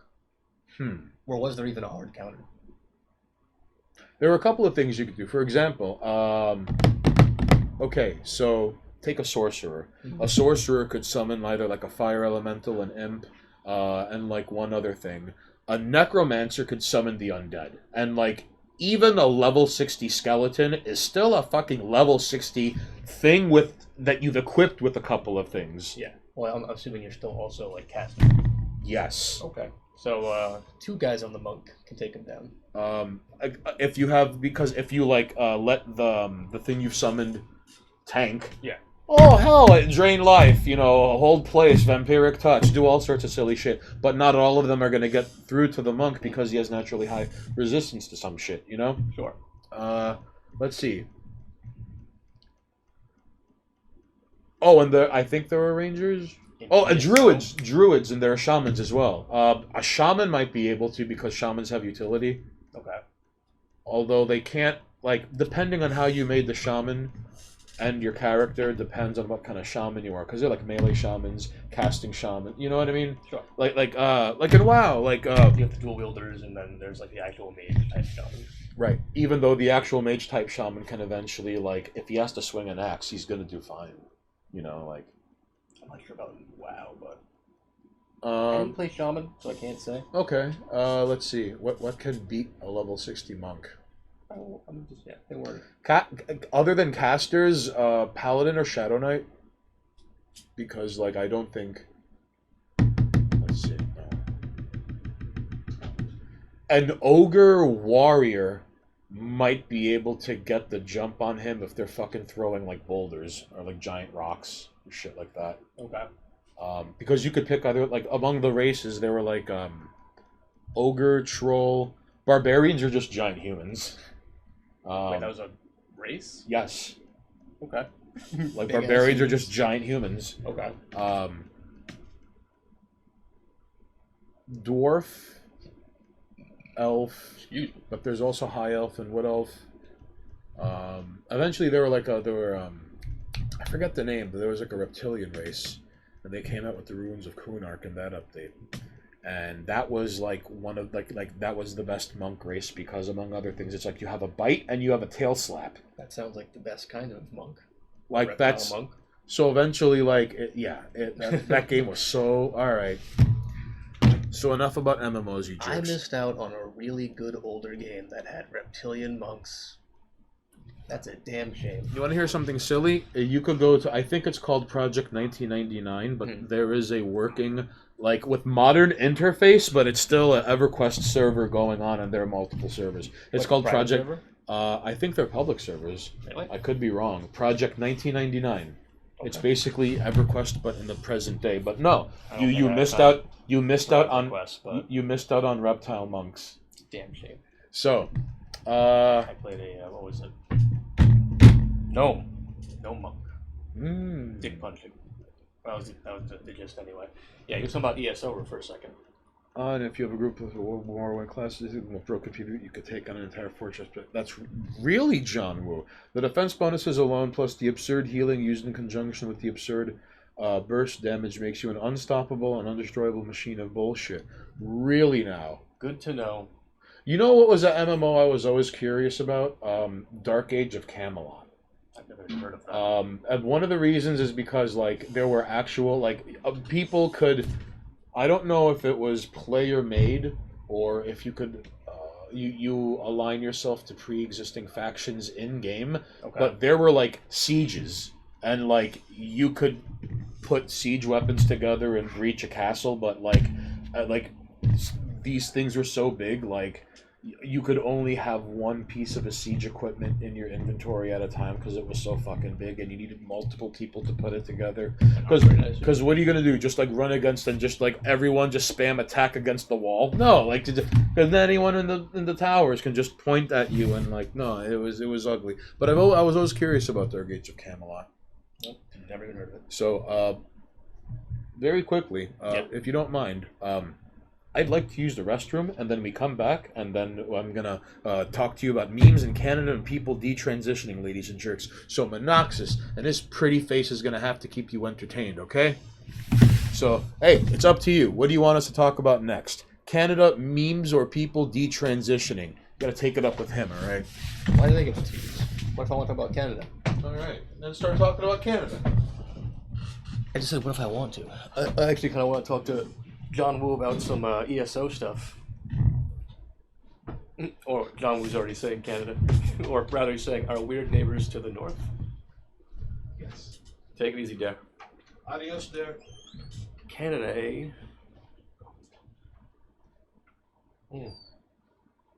The only thing I know about Canada, aside from the fact that a lot of the entertainers that I've watched in years past, and some currently, still live there. Okay, ESO shit. What's going on, Cat? I've never had any personal interest in ESO, but as I've mentioned, I kind of gave up on the whole MMO. Come on. Yeah. You want up or not? This cat's being a dick. Okay. So, anyway, ESO. It's pretty casual. It's hardcore aspects. I mean, like, hardcore in what sense? You're talking about, like, permadeath hardcore? I can't imagine. There you go, cat. Be a jerk. No? Okay, this kid works. Okay, yeah. So, kind of like, what was it in WoW? It wasn't Elite Dungeons, I forget. There was definitely an advancement on Dungeons. You spent 2 years trying to get one personality? Is that like one of the, like, the titles you get from the achievement things? It's like the Elder Scrolls where you can get rare weapons. Uh-oh, we got Cat Cam live? Well, not really. He's just on my lap. Meanwhile, AVH, jobless cat, still recovering from the pandemic. Hey, Unemployment Cat is having a tough time out there, alright, buddy? Don't judge. Come on, Unemployment Cat. You know we still love you. He's alright. You get rare Yo, personalities. AVH, I heard you were talking mad shit, son. Uh-oh. Rare persons, which are just idle animations? Okay. So, you spent 2 years to get an idle animation? Correct. Or not? Was it something you got passively? Or was it something you had to work on for 2 years? Can you kick the chair over to me? Thank you. Gotcha. You could have just thrown the chair at me, too. That would have worked. You had to work your ass off. Okay. What was it the reward for, though? Because that sounds... I don't know. I mean, I guess technically I did some I don't think 2 years worth of grinding though. That's insane. What is he talking about? So, he had to spend 2 years to get a personality in ESO, which is essentially a like an idle animation. And he had to grind for 2 years to some extent for an idle animation. Why? Bragging rights. And be like, yo, check this shit out. Oh, so they're not just some like stunad like playable character like everyone else? No. What did you have to do? Was it just like grinding dungeons to get it? Like, because he's saying he had to get a bunch of people who weren't retards. A of the What, H? like, no, this is John Woo. John Woo? So like, A of the H actually goes into dungeons and then befriends like Cyclopses with his like dapper 3-piece suit A of the and H was T-sit. saying ghosts.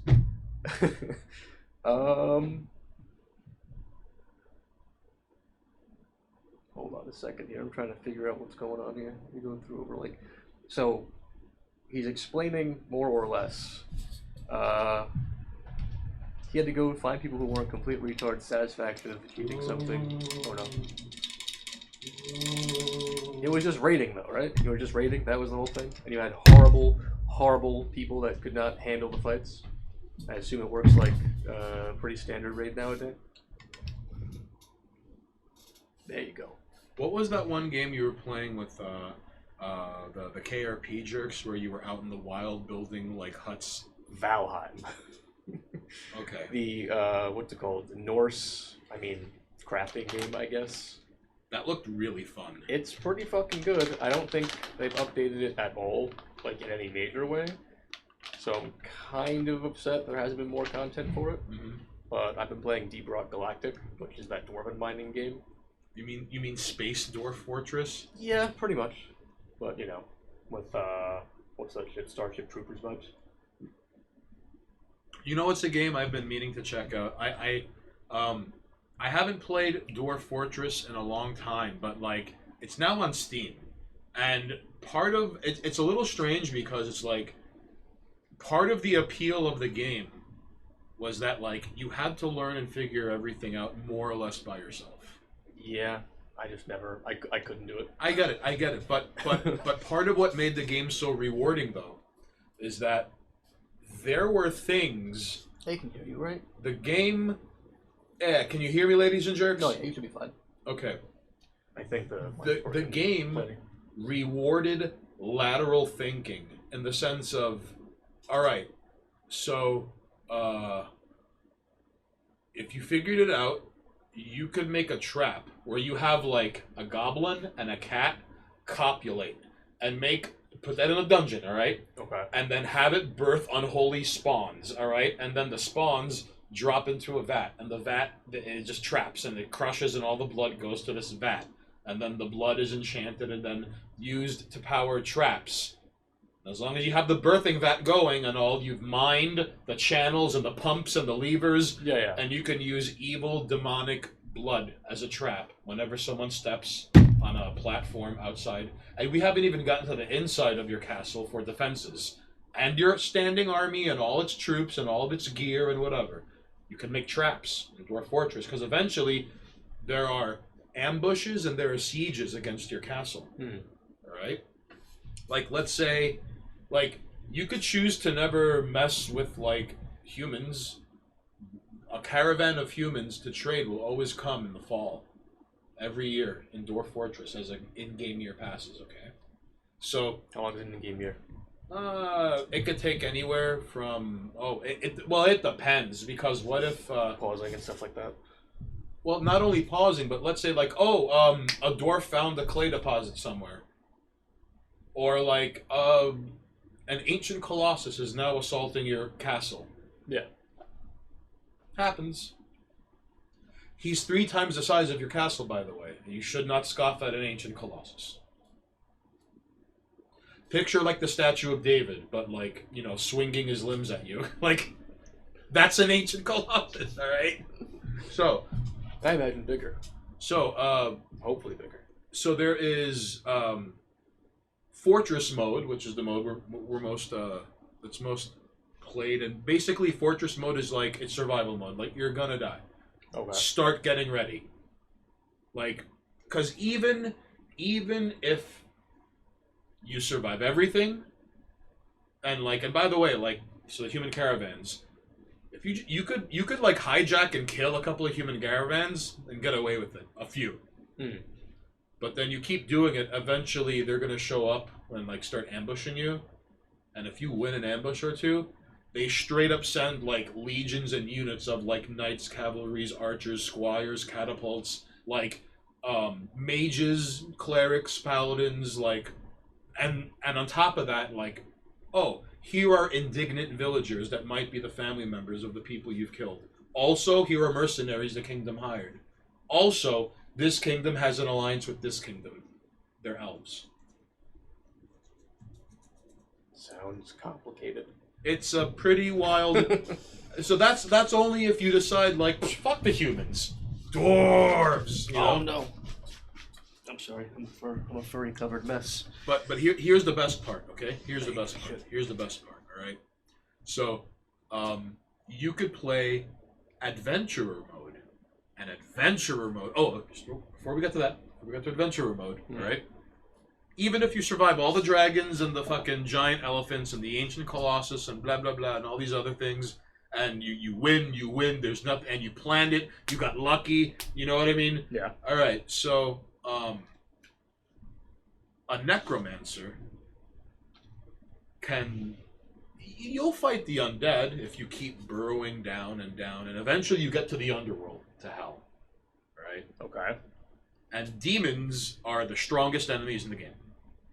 Because they're fucking demons. You're no. Things from hell are the strongest. Okay.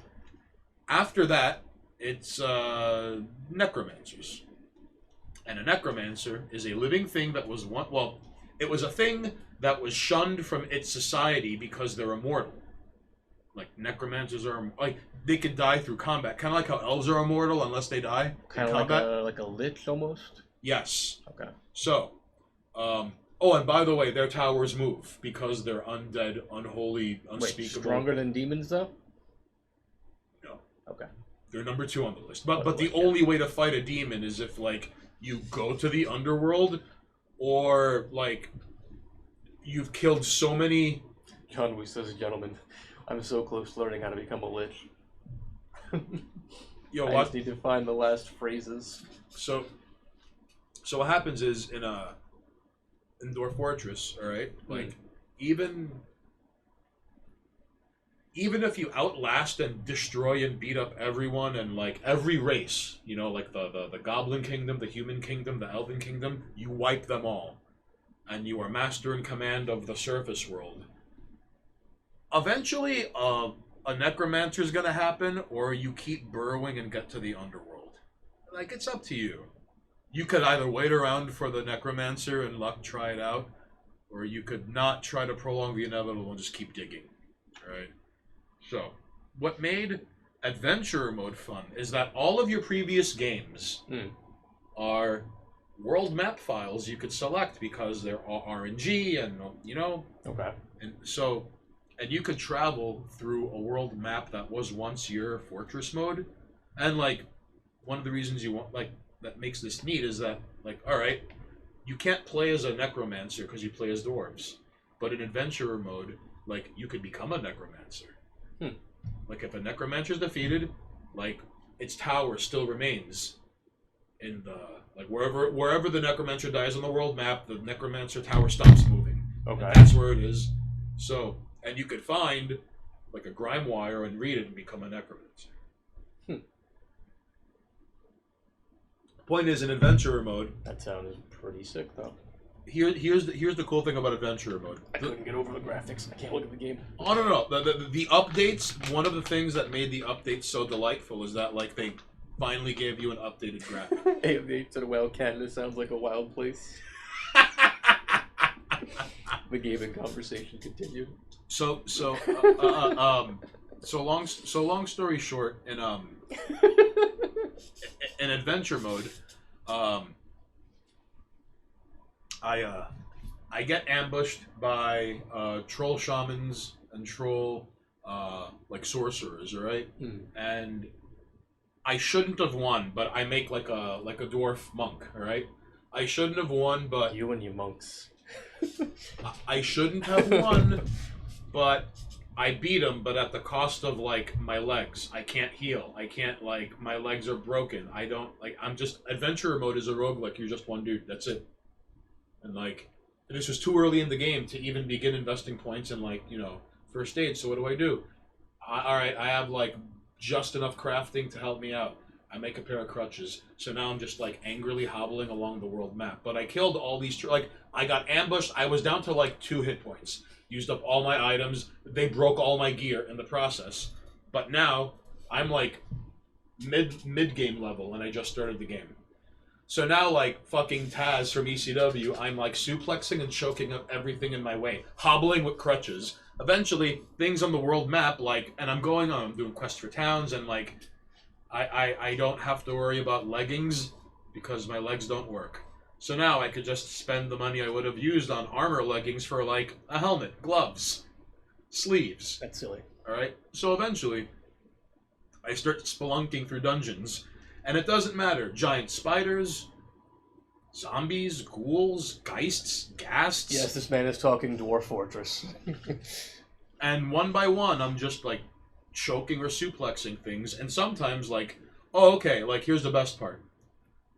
For whatever reason, when you throw weapons at enemies, yeah, of course, like the stronger the weapon, the more damage you're gonna do, right? Like, even if you have 20 strength, if you throw a dagger, it's gonna hurt. If you throw like a buzzsaw wheel, it's gonna hurt a lot. If you throw a claymore and the blade lands, you know what I mean? So, because of its size, that's one reason. And also because, like, janky programming, whatever. Throwing corpses is the greatest missile weapon to use at an enemy. So it's not uncommon to just have a sack of corpses and just, like... So, oh, and there's a bonus. Like, let's say you're fighting lions in the savannah. Like, what better... Like, okay, in Dwarf Fortress logic, what better to penetrate a lion corpse than a lion, right? If bodies are the best missile, I suppose, yeah, that makes perfect sense. So there's a famous picture of a guy playing adventurer mode, and like because everything happens in the game like through text, and one of the like a recurring joke is that like sometimes you'll read online the text and the accompanying picture will range from like amazing to like this is like 4-year-old stick figure, but it's still kind of funny. Yeah. All right. So. All right. So it's like the dwarven brawler throws the lion corpse into the lion. It punctures the lion's lungs. The lion succumbs to its wounds. John Woo says, wouldn't carrying corpses against a necromancer be bad? Mm-hmm. That's actually like... Okay, so John Woo, I'm glad you bring this up. In fact, like, if you have a strong enough fighter, you could throw a cockroach corpse at someone and it could get lodged in their skull. Like... Yes. Because the game is silly like that. So. Okay. So, John Woo, I'm glad you bring this up. You can't use the corpse throwing tactic against... That is one of the things you can't do against a necromancer. That work for almost everything else, okay? Okay. Does it just not do damage? Oh, no, it'll just cast Animate Dead. So he actually just gets the corpse and makes a unit out of it. Fair enough. So, in adventurer mode, eventually I get to a dungeon, and at the very end of the dungeon is a wizard. Frank says the game has a very detailed body part system. Yes. Sounds like it. So... Put a roach in someone's head. Let's fucking beat him with it. Yeah, peg him with it. So That's fucking silly. I get to this dungeon, and at the very end, it's a wizard. I get the jump on the wizard, so like I'm starting to choke him out. All right. Okay. So like, he can't cast spells because I've got him in like a kata hajime, and little did I know that doesn't count. That like, he could also have wands or rings or other things. You know what I mean? Or maybe his. So it turns out his quarterstaff, his weapon, it was magically enchanted, and he's like with this quarterstaff, like. I use it, and the quarterstaff like dissipates. Okay, Mm. and in doing so, it basically like casting fireball directly at you, but the holder of the quarterstaff is immune to this. Okay. So now everything in his fucking layer's on fire, including my crutches. Now I'm stumpy on the floor, right? Now he floods the chamber and teleports out. I die. Wow. I just can't believe a game would let you. I mean, I guess it doesn't make that little sense, but you used crutches the entire game. Yep. And you made it that far. That's crazy. Because I fought nothing that, like, alright, like, unless you're fighting... Unless you're fighting elementals or, like demons, for example. There are some demons where, like, because, like, they affect the area around them. Like, if you throw a cockroach corpse at them, they're, like, the corpse starts to disintegrate on the way to a demon. Like, the ones that produce, like, fire. The one flame-specific demons. Yeah. So, like, if you throw a human corpse at them, all that will be left might be the torso. By the time it makes contact with the demon. If you try to throw a cockroach at it, it disintegrates halfway into flight. Huh. So, Canada, alright? I'd like to discuss Canada as an uncultured American slob. Listen. Like the country in general. I mean, you've been there though. Yes, I've been to Montreal, and I went to London, Toronto for a few days, which is like not as exciting as London, England. But it was a really picturesque suburb that I was offended by how clean I was offended by how clean Montreal was. The point is, Canada's silly because we often take for granted that our neighbors to the north, number one. Hold on a sec. Blake says he once lost an entire fortress to one severed hand that came back to life. Yep. It could happen.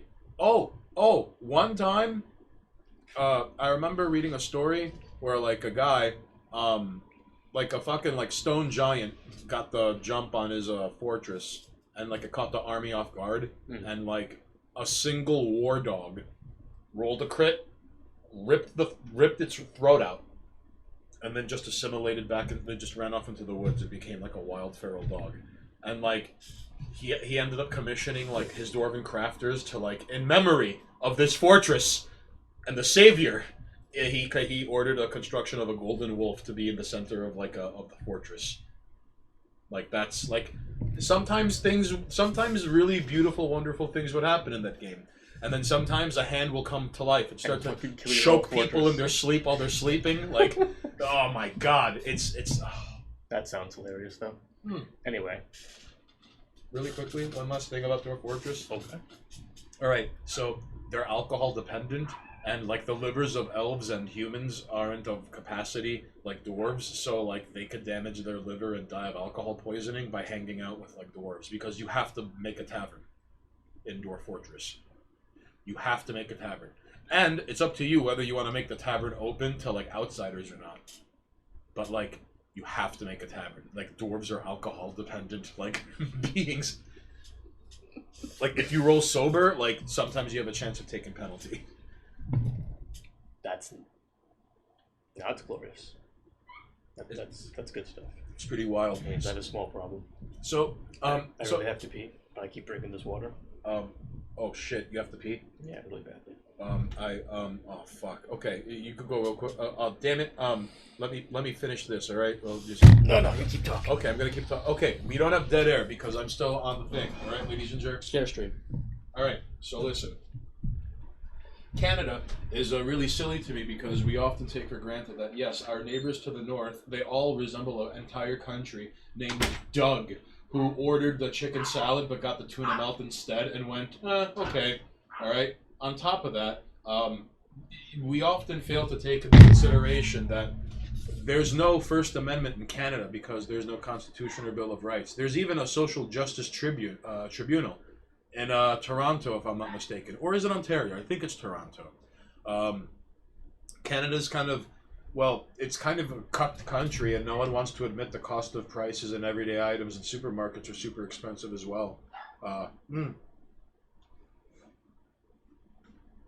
You could find people who have posted the price of things in supermarkets and then have gotten contacted by representatives of the companies going, stop doing that. There is one instance of someone doing that and getting soup in the mail, and also a stern warning. But, you know, all you have to do is just type in 4chan screenshot Canada soup. And you too can look at things in action. That's something about Canada no one really wants to discuss. Don't worry, like, we're still here, all right? This isn't some illusion where Monoxis is breaking the law, and all of you are just bearing witness to him pretending to pee when, in fact, like, you know, he's feeding something to the Wojak altar behind the green screen, all right? Right now, Monoxis is driving a white utility van with no license plate, and he's about to snatch someone and offer it to the Wojak temple. You heard it here first, folks, all right?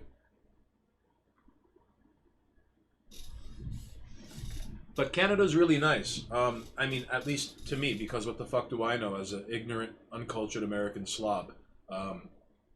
Montreal was a bit pushy in spite of that, you know, if you don't speak French, they get real uppity at you.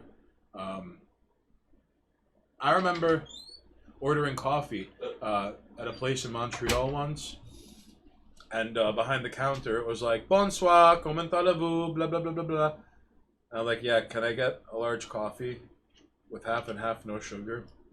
And I haven't seen eye rolling that hard since the last exorcism I've been to. And she spoke to me as if I were a mentally challenged person, as if I didn't understand what it was she had just told me, or if, like, I had just, like, screamed at her in Mandarin. And she went, to stay or to go, sir. And it's like, I'm not deaf. You don't have to be like this. This is in Montreal because I didn't speak French. But other than that, like, you know, it was a really nice city.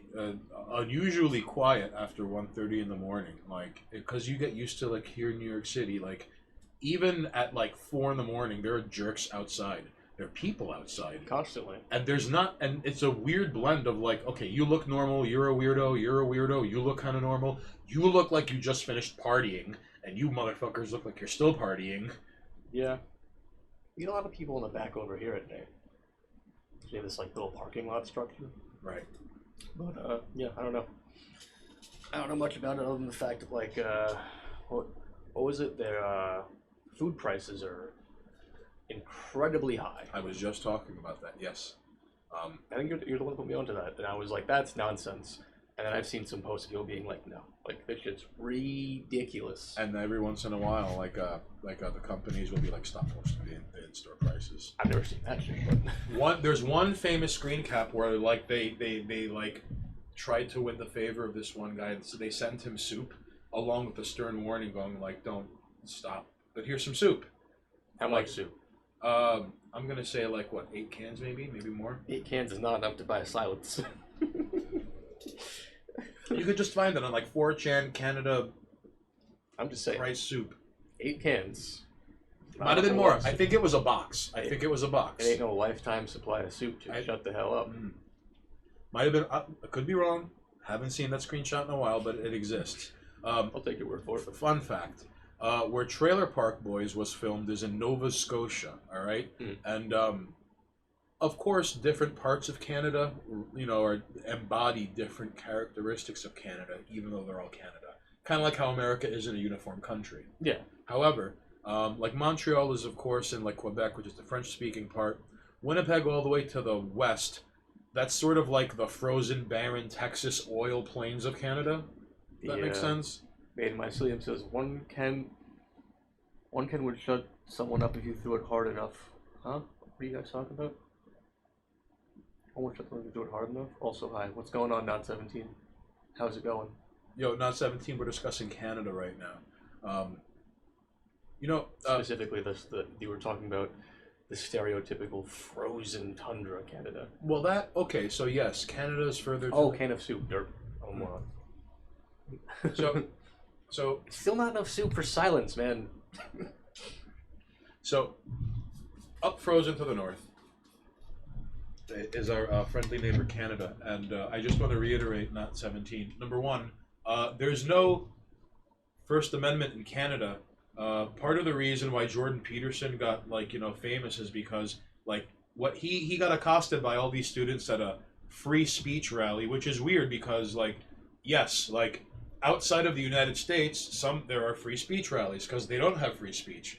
Now, say what you will about Jordan Peterson. I find it a cosmic joke that his daughter ended up becoming all the very things he warned men about women or criticized about women.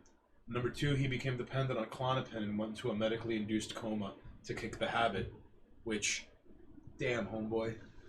Like, that's an L right there. Yeah. Mr. Self-Help. Like,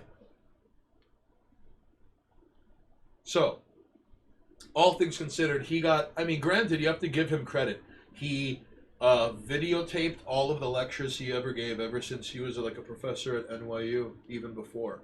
They're all available, or I think they still are. I don't know if they are anymore, but the point is he was smart enough to record all of his lectures, X, Y, and Z, all right? So, he was in the University of Toronto, I believe, and there was a free speech rally, and some students had accosted him, and him simply trying to talk sense, which evidently in this framing of haha lol loony people on the left with dyed hair who are getting really frantic and angry over words people say, like, all right, that's par for the course, haha hee hee, but like in America maybe, but like, why is this a big deal? Like, this is happening in Canada. Yeah. All right. So Canada has a parliament. You see, Canada is very different than America in a number of ways. For starters, like the parliament, like that changes everything. It's not like a Congress or a Senate. Parliament that's a whole different beast. And it should be noted that even if somebody gets one seat in Parliament, that is now one seat that could barter and broker with others and play ball or not play ball. It is a whole different system. All right. Now, there are a couple of cultural underpinnings in Canada that we might not take for granted, but like they don't have Dunkin' Donuts, they have a Tim Hortons, all right? And they too had slavery, but they abolished it before the United States. They also had Native Americans that they fucked over just like the United States. Let's see. They're really good at hockey, and of course Wayne Gretzky got famous playing in America. And there are a number of Canadians who come over, and then they're like the da-da-da-da-da-da, like William Shatner. Yeah. He's Canadian. Mike Myers. I was saying before, Canadian. Before we switched over to me re-talking about video games, a lot of the entertainers I've watched growing up are Canadian. They're streamers I watch, they're Canadian. Norm Macdonald, the greatest living comedian of all time, Canadian. You see, Norm Macdonald is an honorary American hero because he lives here. Is that how that works? Mm-hmm. I guess. So, seriously, he's done more for the world than Canada. John Woo feels so betrayed. That's right. John Woo, you feel betrayed now, huh? So, Canada's silly because it is being paused much more quicker than the United States, if you want to call it that. There is explicit, like you could look for job hirings for the CBC on their website, and they would sometimes tell you like no white applicants. Really? Yes. I remember in the 2000s, and I thought this was like crazy. Excuse me, lunatic talk. But I remember a friend of mine telling me how Sikhs, Asian people, and Caribbean people were preferred for government jobs over like white people who were born there. And in the 2000s, I was like, that's impossible. That could never happen. When this will not, how can you? But Canada, and it's too late. And it's like that everywhere, really. Kind of. I mean, because here in the United Depends on States, the kind of work, no? This is true, but here in the United States, like we have it in the form of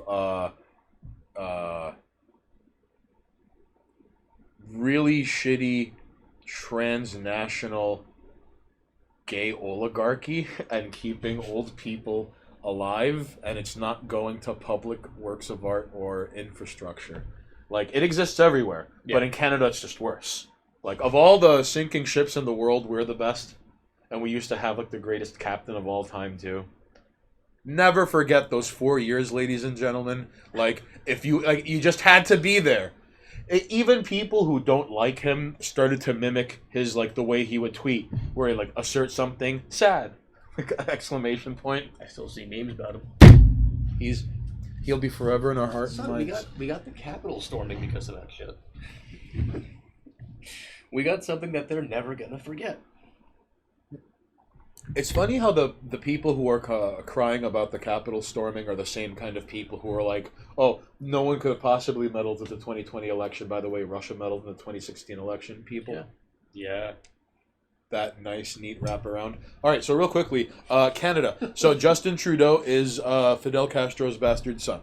Allegedly. Allegedly. He just sure looks a lot like old Fidel Cashflow, if you know what I'm saying. Yeah, I mean, is that enough, though? I just... there's no way I could defend my statement without being under scrutiny of the CBC, so I'm just going to take a hard pass on that, because I'd be talking about Justin Trudeau's mama, and as we all know, baby mama drama makes the world go around. Look at Prince Harry. Justin Trudeau is an actual racist. Justin Trudeau, oh shit! John Woo talking the most shit, but it is accurate because it's not shit talking if you could back it up.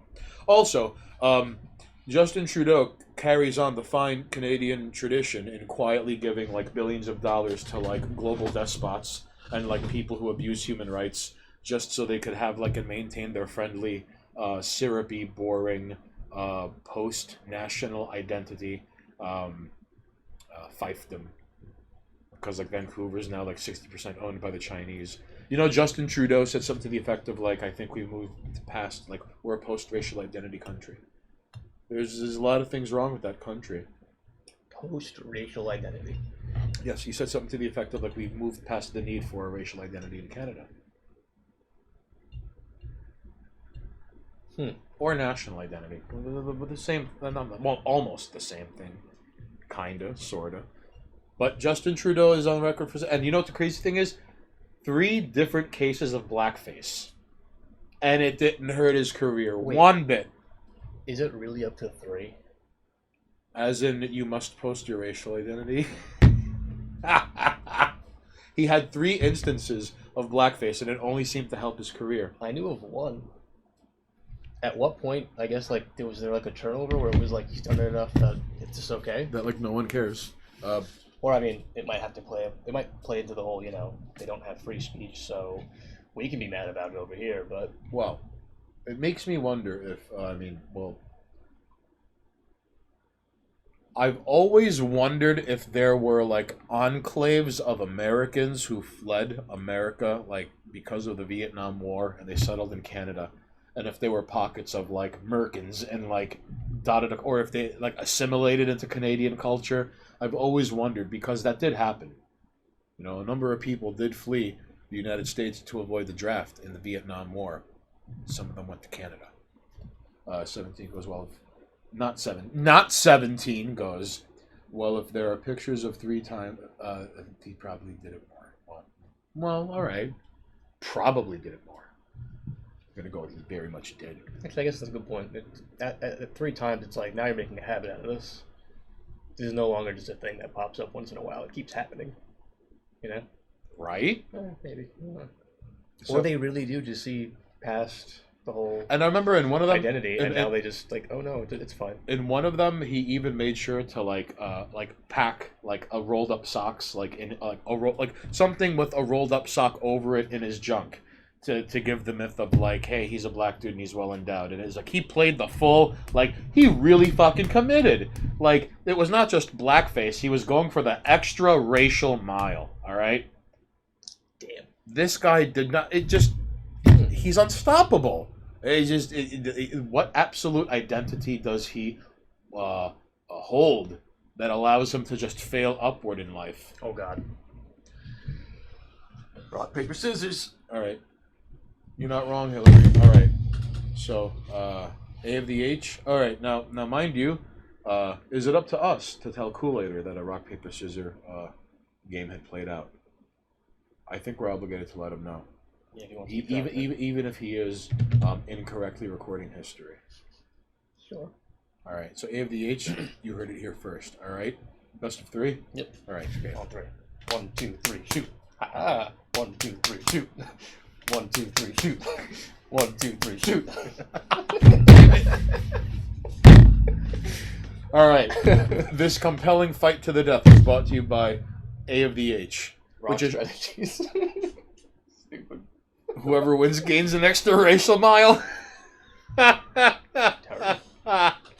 All right, so you heard it here first, folks. Monoxis gains the extra racial mile and will now speak ill of Puerto Ricans for the next 17 minutes. No, I'm not going to do that. It's not happening. Hmm. I don't have anything ill to say about them. I mean, except for like... I could give you notes. Nah, I don't need it. Hey, ladies and jerks, if you've ever been to the Puerto Rican Day Parade, punch and grope. Punch and grope. It's all it is. You know, you could find less than stellar footage of humanity at its worst if you just type in Puerto Rican Day Parade. Granted, like, listen, like in the West Indian Day Parade, like it's all fun and games until someone gets stabbed. Like, and like it usually goes from like morning to like late afternoon, and like, and then eventually by like 5:30, someone gets stabbed, and it's like kind of over. But in the Puerto Rican Day Parade, it's just punch and grope, punch and grope. I was going to say, people probably get stabbed at every...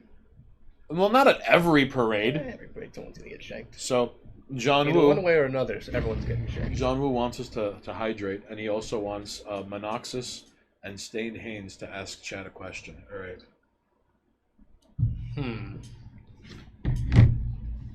All right. What is your favorite... Okay. What is your favorite beverage? Like, all right. You go out. All right. Okay. And you're going to eat something. Like takeout beverage? Yes. Or just beverage in general? No, it's got to be with food. What is your favorite beverage to consume with food? Go nuts. Fucking green tea Snapple, Bostbon apple soda, a fucking milkshake, water. You're going to be a jerk and not get anything and just be like, water, please, because that is also an answer. You let me know. But it's got to be when you're ordering food. Why is he jerking? You just want water, man. Coffee, drink it all day. Root beer? Root beer. The go-to root beer? All right, so would you order... Do you feel...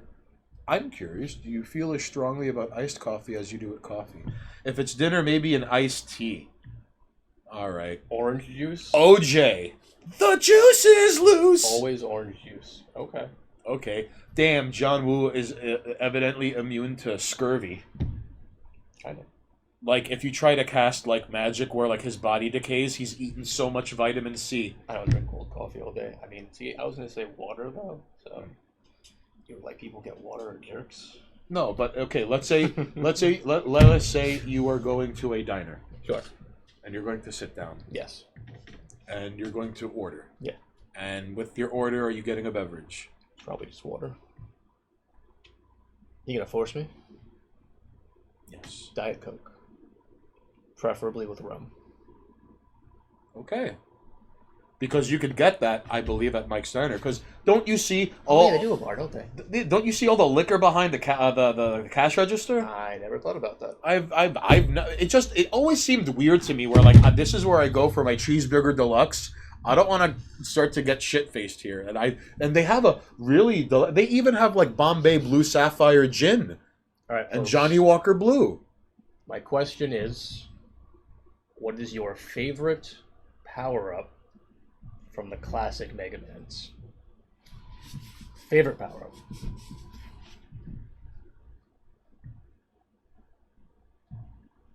Have fun with that one. Top Man from Mega Man 3. Top Man? Yeah. Because you could just you don't have to stop for anything until you get to the boss. And it's useful against like some bosses too. Sure. Like, and by default, like, it does pretty good damage compared to the rest of the things you get in 3. It's just like, oh, I want to beat this fucking level. You don't have to stop, you jump. And then as long as you land, you can keep this bullshit up. Yeah. I said classic Mega Man, but I guess technically if you wanted to say something from the X series, go for it. This fucking guy. Alright. But that said classic. So Alright. Snake meme. Snake gun, baby. Snake Man? Snake meme. I know it's not that great. No step on Snack? I mean, it's fine. Snake Right. gun, dude. But anyway, yeah. Favorite power-up, classic Mega Man. Hey, real quickly, AMDH, what kind of root beer are we talking about? Thunder Beam, because fuck Yellow Devil. Pause hacks. Alright, Flank the Tank, listen. And by the way, is it Flank the Tank 360, 360? You let me know. What are you most comfortable with? Because I don't want to start calling you Flank. And you're like, as a matter of fact, I want to be addressed as Admiral Flank the Tank. Because it turns out, what if he's like a Navy vet? You know, I don't know. You got to tell me these things. A of the H. You got to let me know. Is it like A&W root beer? The Fanta flavored root beer? What brand are we talking about? Oh man, you know what makes good root beer? Boylan's. Really? Yeah. I guess Stewart's makes a pretty good one too. Oh, Stewart's. Stewart's sometimes makes delicious things like the vanilla orange. The orange creamsicle. That should be illegal. It's so good. Cold root beer from the can or bottle. Yes, but what is there a particular brand? He wants to know your brand loyalty. Wait, is that what we can start calling him a shield towards something? Oh, no, I wouldn't hold it against him because this is a dinner. Listen, he can't invoke it every time. It's not like he could have a root beer for breakfast. You could have meat. I mean, he definitely could have root beer for breakfast. But I doubt he does. But having meat or dairy for breakfast is not out of the question. So if you were to have it 3 times a day, and with vegetables, Hopefully, yeah. You know, you could be a proponent and be a shill. I mean, and fight the war against orthorexia nervosa. So no, you can't hold it against ADH being a root beer shill. They sell A&W here and Groovy Tasty root beer. I wonder what Groovy Tasty root beer tastes like. That sounds awesome. I think that probably tastes like root beer. That is the fakest sounding real name ever. Groovy Tasty root beer. Definitely tastes like root beer. Real quickly about Canada. There is such a thing about Canadian salami that tastes different than actual salami, and you can get it at that Parrot Mediterranean. Is there a reason it tastes different? I don't know.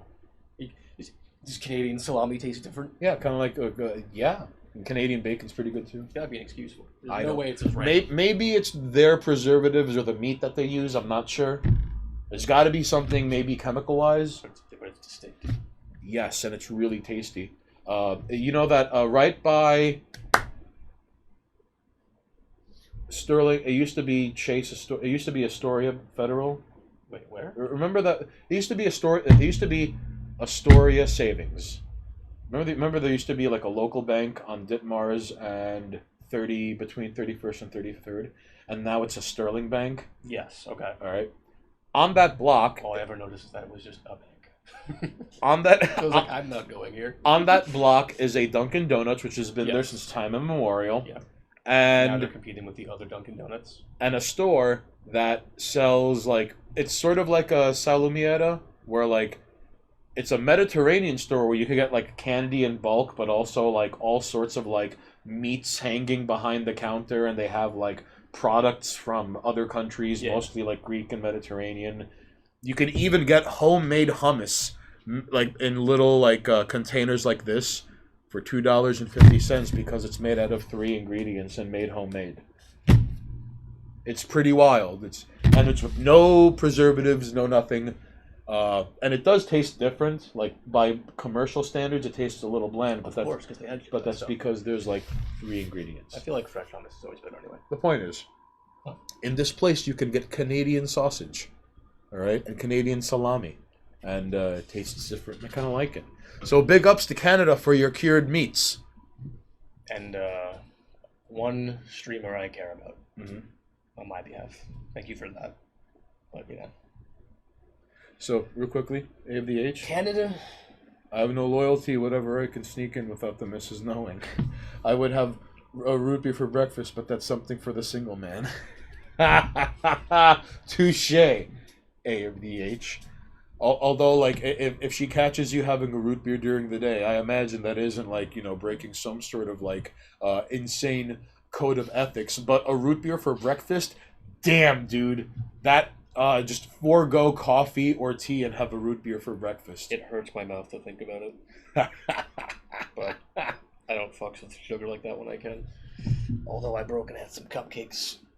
Oh, they were so good. Really? From where? I don't fucking know. I didn't buy them. So, we would like to round out this discussion because there are memes and then there's people who detransition. Well, yeah. Also, I'm not sure about Canada, but... So... Well, I mean, okay, so TLDR, let us celebrate the cultural differences and similarities that we have in Canada. They're mostly differences. They're not all white people. Apparently, they're very much not white because they don't actually even believe in that kind of They stuff. are a very, very multiracial, They're diverse, quiet, totalitarian. I don't know what you call it, because technically the United States is a constitutional republic, which is like it's not a democracy. It's not. No, it is very not. And you can't call it like technocracy or like it's an oligarchy top down. No, it's a of all the sinking ships in the world, ours is the best. It's a two-party system it's a one-party system under the guise of a two-party system. And we have the system in order where people get whacked when people get united, because it's what happened to both Kennedys, MLK, and Malcolm X. Malcolm X got it the worst. They still have the Queen on their money because they're cucks, all right? Flank is all Canada is a colony. A of the H is also Canada. Question: what's up with Canadian tuxedos? No, well that's kind of the thing because it's colder up there, so the need for a long sleeve denim eventually coincides with actual denim pants, and let them have it. All right, don't judge them for their local attire. All right. Governance general. Because they are British cucks. All right. All of Canada. Still got the Queen on their fucking money. There's no Canadian monarchy, is there? There isn't. There isn't. I mean, if they're cucks to the Queen. Well, they're because they're beholden to the monarchy. I don't think they have monarchy. That's their monarchy, right? Because they're cuck.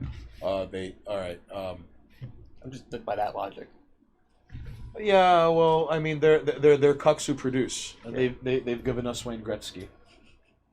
Because remember, ladies and jerks, if you're watching live here at twitch.tv/Monoxis, Jesus saves, but Gretzky scores. All right? So, I don't want to end on a dour note, so we're going to save memes for last. Okay.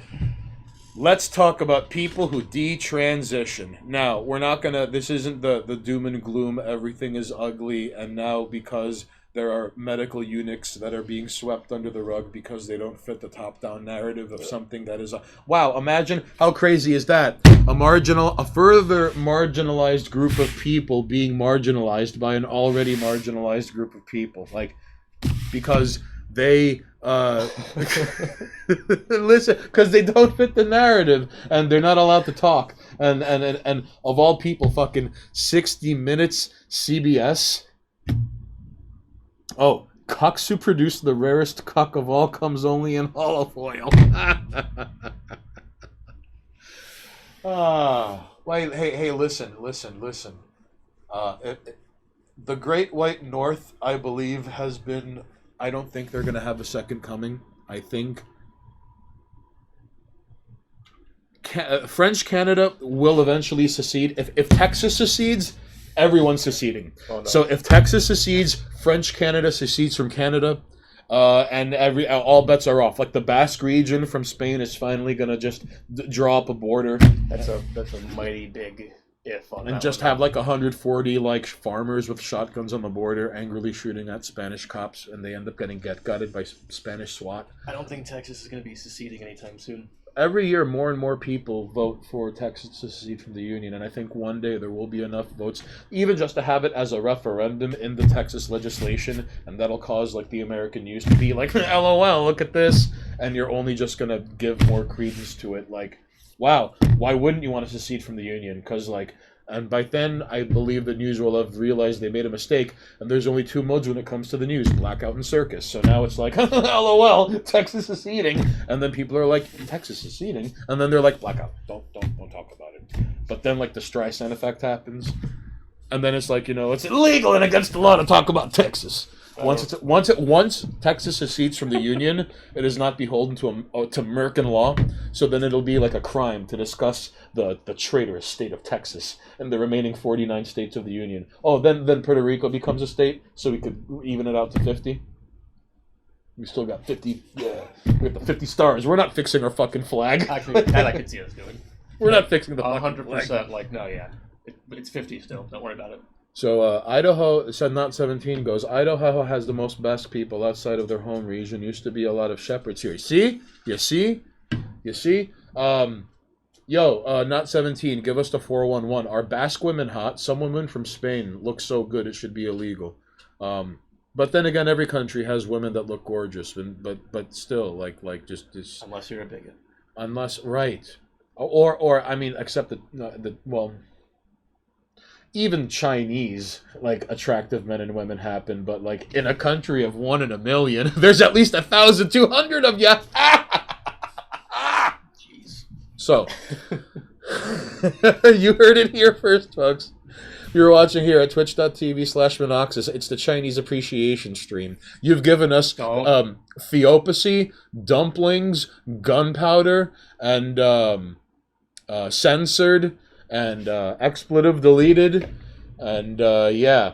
What is up with the ratio? Because like in like Colombia, the ratio of like not busted women to busted women is like kind of wild. But in the opposite is China. So that's all I'm saying. Okay. Opium. That's right, John Woo. No, but here's the thing. Here's how China ended up like, okay, even though opium came from China, it was the British who's like, spot the old hardcore drugs, Uncle Chang. And like, and then the Chinese guy's like, no thank you. And then you see this like fat old British guy with the glowing red eyes like, I beg your pardon. And then like the opium wars intensifies. Like, that's basically what happened. But John Woo, you're not wrong. Oh my god. Can't pick them out so easy since we stopped making them wear armbands. Of course you could pick them out because they're always hablando español, but fucking people from Spain, they speak with a lisp when they hablando español. Fucking jerks from Spain. 1v1 me. Teach your women what it's like to sleep with a winner. Damn. Listen. Look at World War II. Yeah. Yo, Spain has monarchy? The fuck out of here. It's true. Can you believe that? Like, there are countries outside, because when you think of the monarchy and the crown, it's like England. Straying further and further away from me. It is or further and further away from the UK, but even though, like, Spain has a monarchy, Portugal has a monarchy, the fucking Dutch have royalty, so does Denmark. So do the fucking some Scandinavian countries. I'm pretty sure Iceland has a monarchy as well. Why? Just what is this Dungeons and Dragons bullshit going on? And they don't have real sway. I mean, they're like old land-owning gentry who own this because reasons. By divine birthright, according to whatever fucking 8th century bullshit, that genetic lottery, we were born here and capitalized on it first thing still existing in the early 21st century. Alright? Canada doesn't have a monarchy, but they're cucks to the queen. So, like, they're even worse. Like, they're fucking... And anyways. It's bad. For real though, like not 17, you could point them out by them hablando español with a fucking lisp. He's detransitioning away from the schedule. Just a little bit. So in San Jose earlier today, there was a guy who no, all right. I don't think that has anything to do with it. So no, you're not going to get the doom and gloom hour. I have a prepared statement, by the way. All right. Do you? Yes, I do. It's a threat. Oh. I'm shelling my own shit because I can and I will. So, you heard it here first. So I tweeted this in February. Yeah, that's right. I'm reading my own tweets at you because I got things to say. All right. No, hang on. Sure. There will be waves of why I detransitioned videos in the coming years. One reason it will pick up traction is because the results of identity politics will go from daunting to impossible to reframe as anything but a complete disaster. And it's not just identity politics in terms of like race or in terms of, you know, being a self-hating white person. Sure. Or having some sort of like victim complex, superiority complex, like weird balancing act, like, oh, like you're persecuting me, and it's like, haha, lol, that's right, honky cracker white people. Oh yeah. Give me reparations, even though like the Irish were enslaved before they were in this country. Sure. You want to know why there are white-looking people in Jamaica? Is because there were Irish slaves there. Like, you know, and that is because history. It's right there, all right? However, the terms like "I regret transitioning" will get people shadow banned on this site in the near future. Jeez, really? Well, that's my guess. We'll see. It's my guess. So, When do you think? I hope to be wrong. I believe okay. if it I hope to be wrong, but if it happens, 3 years. Expect an epiphany or two along the lines of and one of the CBS detransitioning people said this, and it was like, I wish I had gotten more pushback by my family. Mm. All right. Now hang on. Expect an epiphany or two along the lines of, my experience was mostly about controlling how people saw and spoke of me, or it turns out I didn't have to become a boy to dress like one, and maybe even gender fluidity is bullshit, just like female autism. That's just me being spiteful, but it's true. Women don't get excited little hands with autism. Men get autism and they play like, you know, fucking Minecraft or like you know, remix live albums. Larva Malt! Buenas noches, ¿cómo está, caballero? People who detransition but want to march in the Pride Parade will get the same treatment trans women received at the Michigan Women's Music Festival. It is only when medical eunuchs end up on daytime talk shows will it finally be okay to discuss this all openly. As you read this, a trans person is watching a Christian lifestyle video on YouTube. They are repulsed, but fascinated. A few will continue down that path. One day they'll see a statue of Saint Barbara or an icona of John the Baptist before collapsing into hysterical crying jags. The event horizon will be when someone publishes a study providing a correlation between an online population and shared ideology. The kicker will be referencing how alt.suicide.holiday back on Usenet encouraged and facilitated people taking their lives, and a comparison to Tumblr and Twitter, doing other things. Not just taking your life. Oh, and on the holidays, on alt.suicide.holiday, it ended up turning into an anti-hero forum. Really? Even though the point of it was, during the holidays, there was always a spike. And that's when the forums get most active, and then suddenly not. It's already happening, and there is a vested interest in hoping you don't notice. So those are my, that's buenas noches to you too. Well, listen, it is an ugly comparison, but listen, all right? The fact that people have to hear this from me is incredibly worrying. People who detransition, and now mind you, for any number of reasons, there is such a thing as gender dysphoria, okay? But there are people who have been streamlined into... It is the process of this thing that ends up getting celebrated. But once, take for example, when someone transitions fully from male to female, and now they have had bottom surgery, and they're now living their life as a woman, and they even get their legal documentation changed. Like, post-op trans women have close to zero resources immediately available to them, or like help or peer groups, as opposed to everyone prior to that. And it is worrying that within a matter of months, on CBS, 60 Minutes had a special where they had spoken to people, where within a matter of months, less than a year, they had went from hormones to life-altering surgery. And it is heartbreaking, all honesty. But thank you for the good luck, and we really appreciate that. And listen, like, people who detransition, they're not allowed to march in the Pride Parade. I know there's no official doctrine saying this, but let's say Monoxus and I go film at the Pride Parade later this year. We should not be surprised if we see zero people who detransition, or even want to try to have that open discussion or have their own float. No, they're probably not even going to have a float or parade. They don't fit into the narrative, and that is the whole point. That's fair. So, because 60 Minutes of all news programs, which, like, mind you, CBS, aka The only leading American news organ that reminds you Oswald acted alone in the assassination of JFK. You heard it here first from CBS.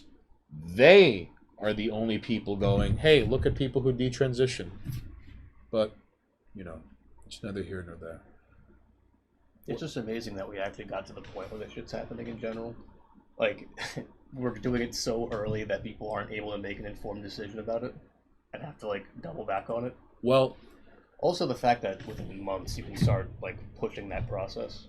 all right, I'm curious if Larva Molt is still here or not, and I'm really curious what exactly that's weird and not a good comparison. I am curious what it was that made you good luck, and you probably know no one puts baby in a corner. And if you're upset or you're angry, that's fine. But hear me out. If you're still here, like, I really hope you hear this. If you're transitioning before you're 18 and you have parents who, if you're transitioning before you're 18, you have parents who are scared of you, and you might be, like, well off because you could afford to do that. Not a lot of people with no money can afford to transition. That's why it has to be diagnosed as a mental illness so the state can pick up the tab. Which it does. If you are, say, like, I suffer from gender dysphoria. Oh yeah, that. The state picks up the tab. But if your family can afford it, your parents are scared of you, and you're probably rich. It's like all girls who are scared to be sexual beings because they psyop themselves into not wanting to be sexualized because they don't see themselves as objects for male desire. Then they just prance around sexualizing themselves and needing to be the center of attention. TLDR. They don't want to be sexualized, then become unsexy, then sexualize themselves in the name of empowerment. Good luck to you, too. And this was spurred on by... Oh, we're talking about people who detransition. Oh no, I meant, like, in general, like, why you want to put detransitioning today? Just because of the 60 Minutes thing? Well, I mean, this circles back to... Specifically. Because I know the only thing I saw recently was, as I said earlier, the whole Elliot Page situation. Which, I mean...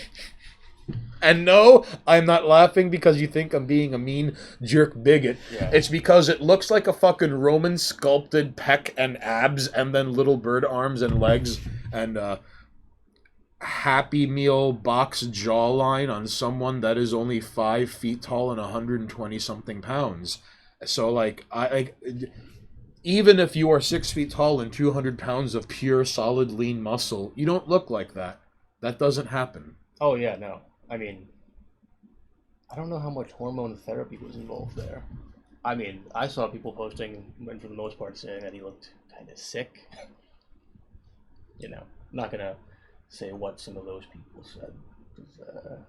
Because then that would make you not only incredibly mean, yeah, and standoffish and insensitive and a jerk. Yeah, pretty much. Twitch don't like that kind of stuff either. Well, but anyway, that spurred on some of this, and I think, like, how long before that is the poster child of, like, this works? You know what I mean? Wait. Although not talking about the, like, millions of dollars required for the surgery. Herein lies the problem, though. Like, whatever. Herein lies the problem. That rapidly. Also, insertions in the abs, I'm pretty sure. I think. It looked kind of like that. Herein lies the problem. So, there are people who suffer from gender dysphoria. And yes, one can make the argument that since time immemorial, there have always been, like, transgender people. Because, yes, if you want to take that argument, and you can make that argument, and there are historical, but then again, like, that's not what this conversation is about. There are people who have something that is there's this annually updated medical American health diagnosis, what have you, all right? Not 17 chimes in with, hold on. A lot of trans people just fall into the uncanny valley because the human brain has trouble mapping them. I don't know if the human brain has a circuit for human, no gender.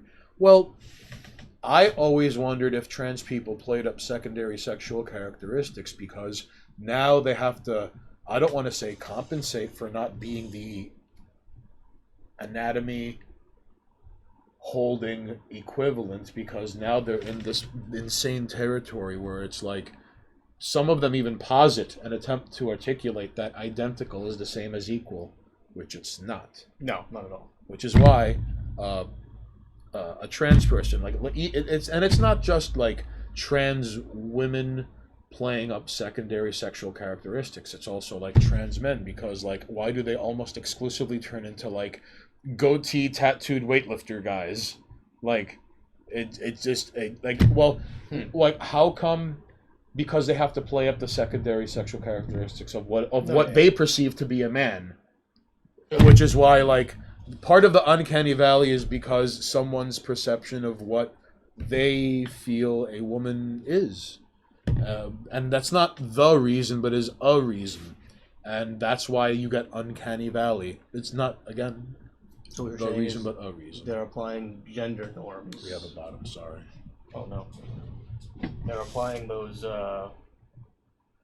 gender norms that people like to not like,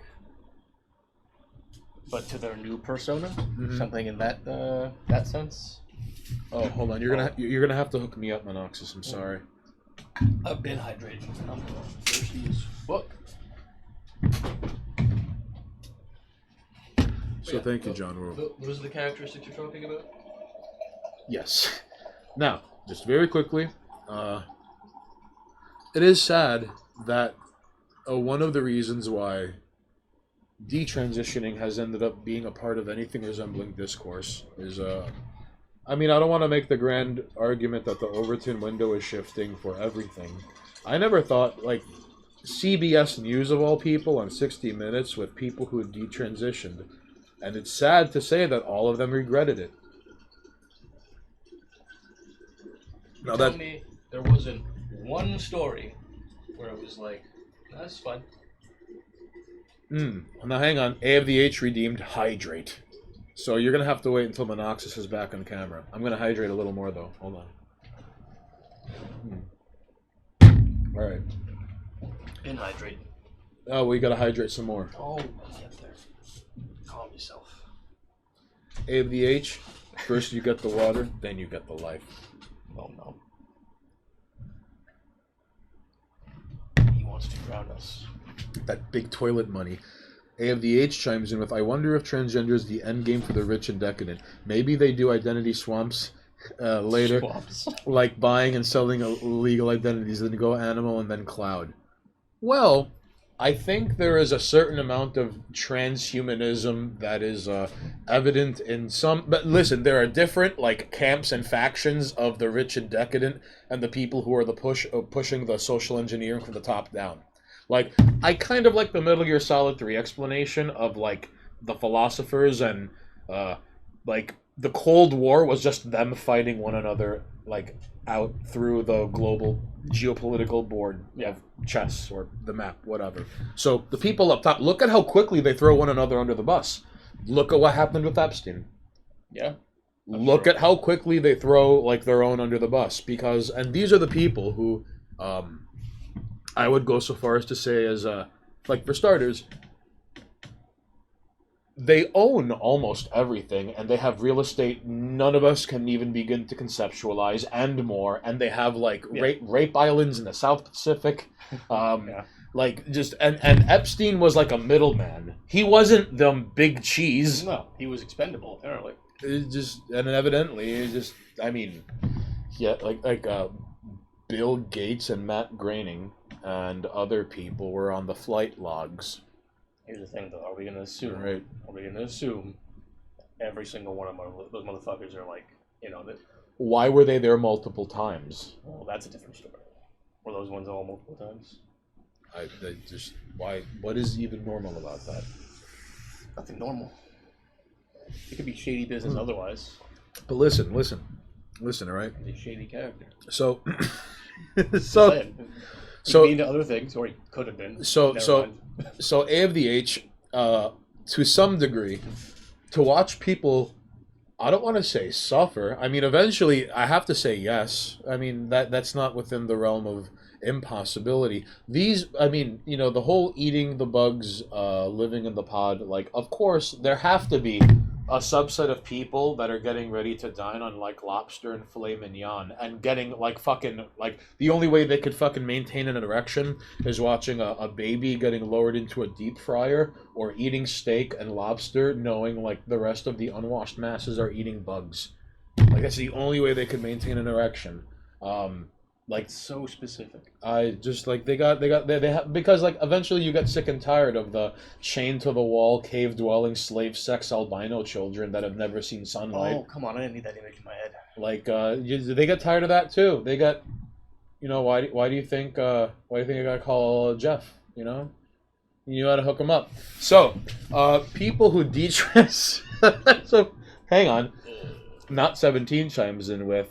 Some people who knew Epstein said that he would go around with women in early 20s and he had to keep up appearance and he would save the teenagers for when he knew he was in control. So some people who only hung out once might not have known. Ah, okay. So why was Matt Groening on the flight multiple times? So There you go. I mean, Right. yeah, one side. I mean, in all honesty, Out of the way. That's not. Ooh, no. I mean, who goes back to Epstein for seconds? Apparently, a lot of people. Yeah. They did anyway. What do you Alright. think's running it now? I mean, not that specifically, but there's still got to be a pretty big Alright. name for it, right? I wonder what. Okay, because there was footage. Way off topic. No. There was footage of like the FBI raiding the island. Yeah. Now, like, fun fact: some people claim, "Ooh, go back for second graders, hi-yo."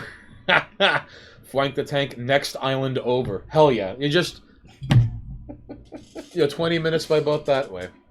Terrible. Hang on.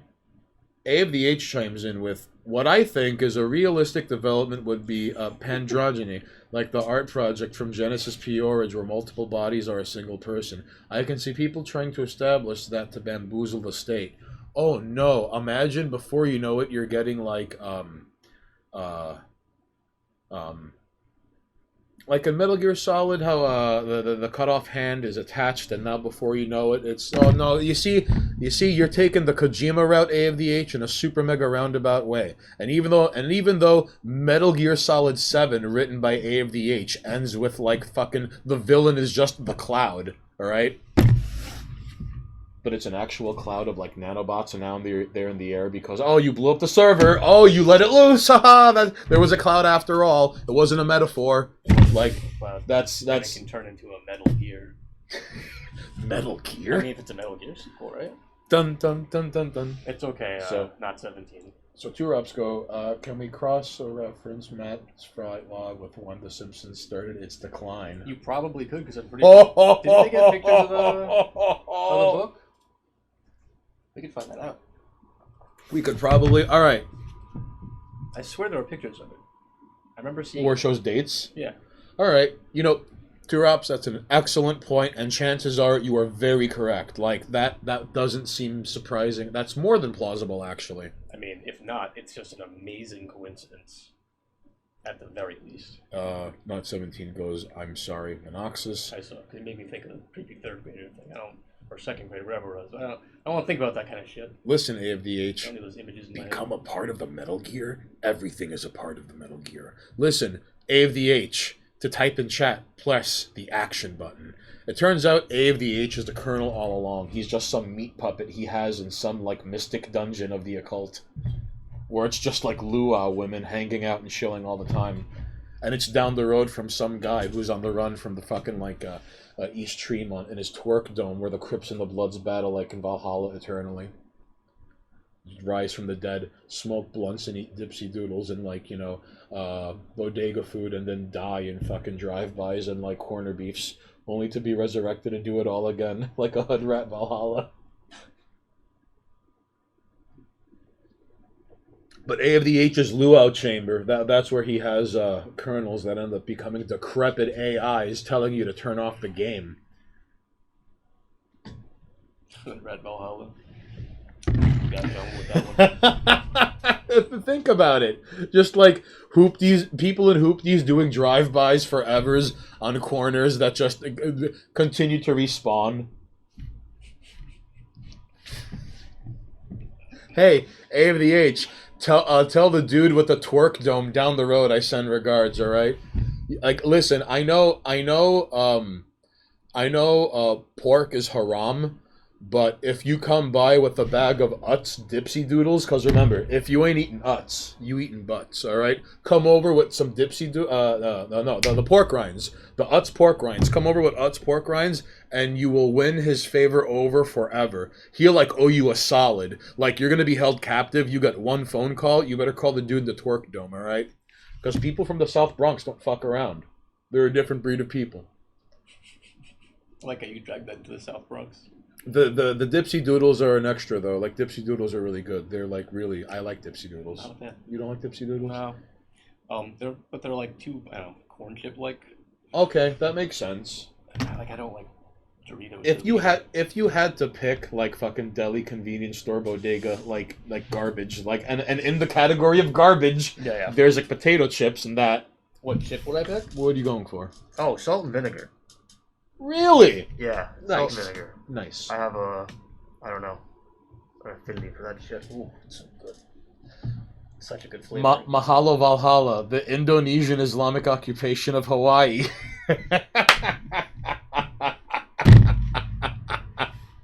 That's amazing.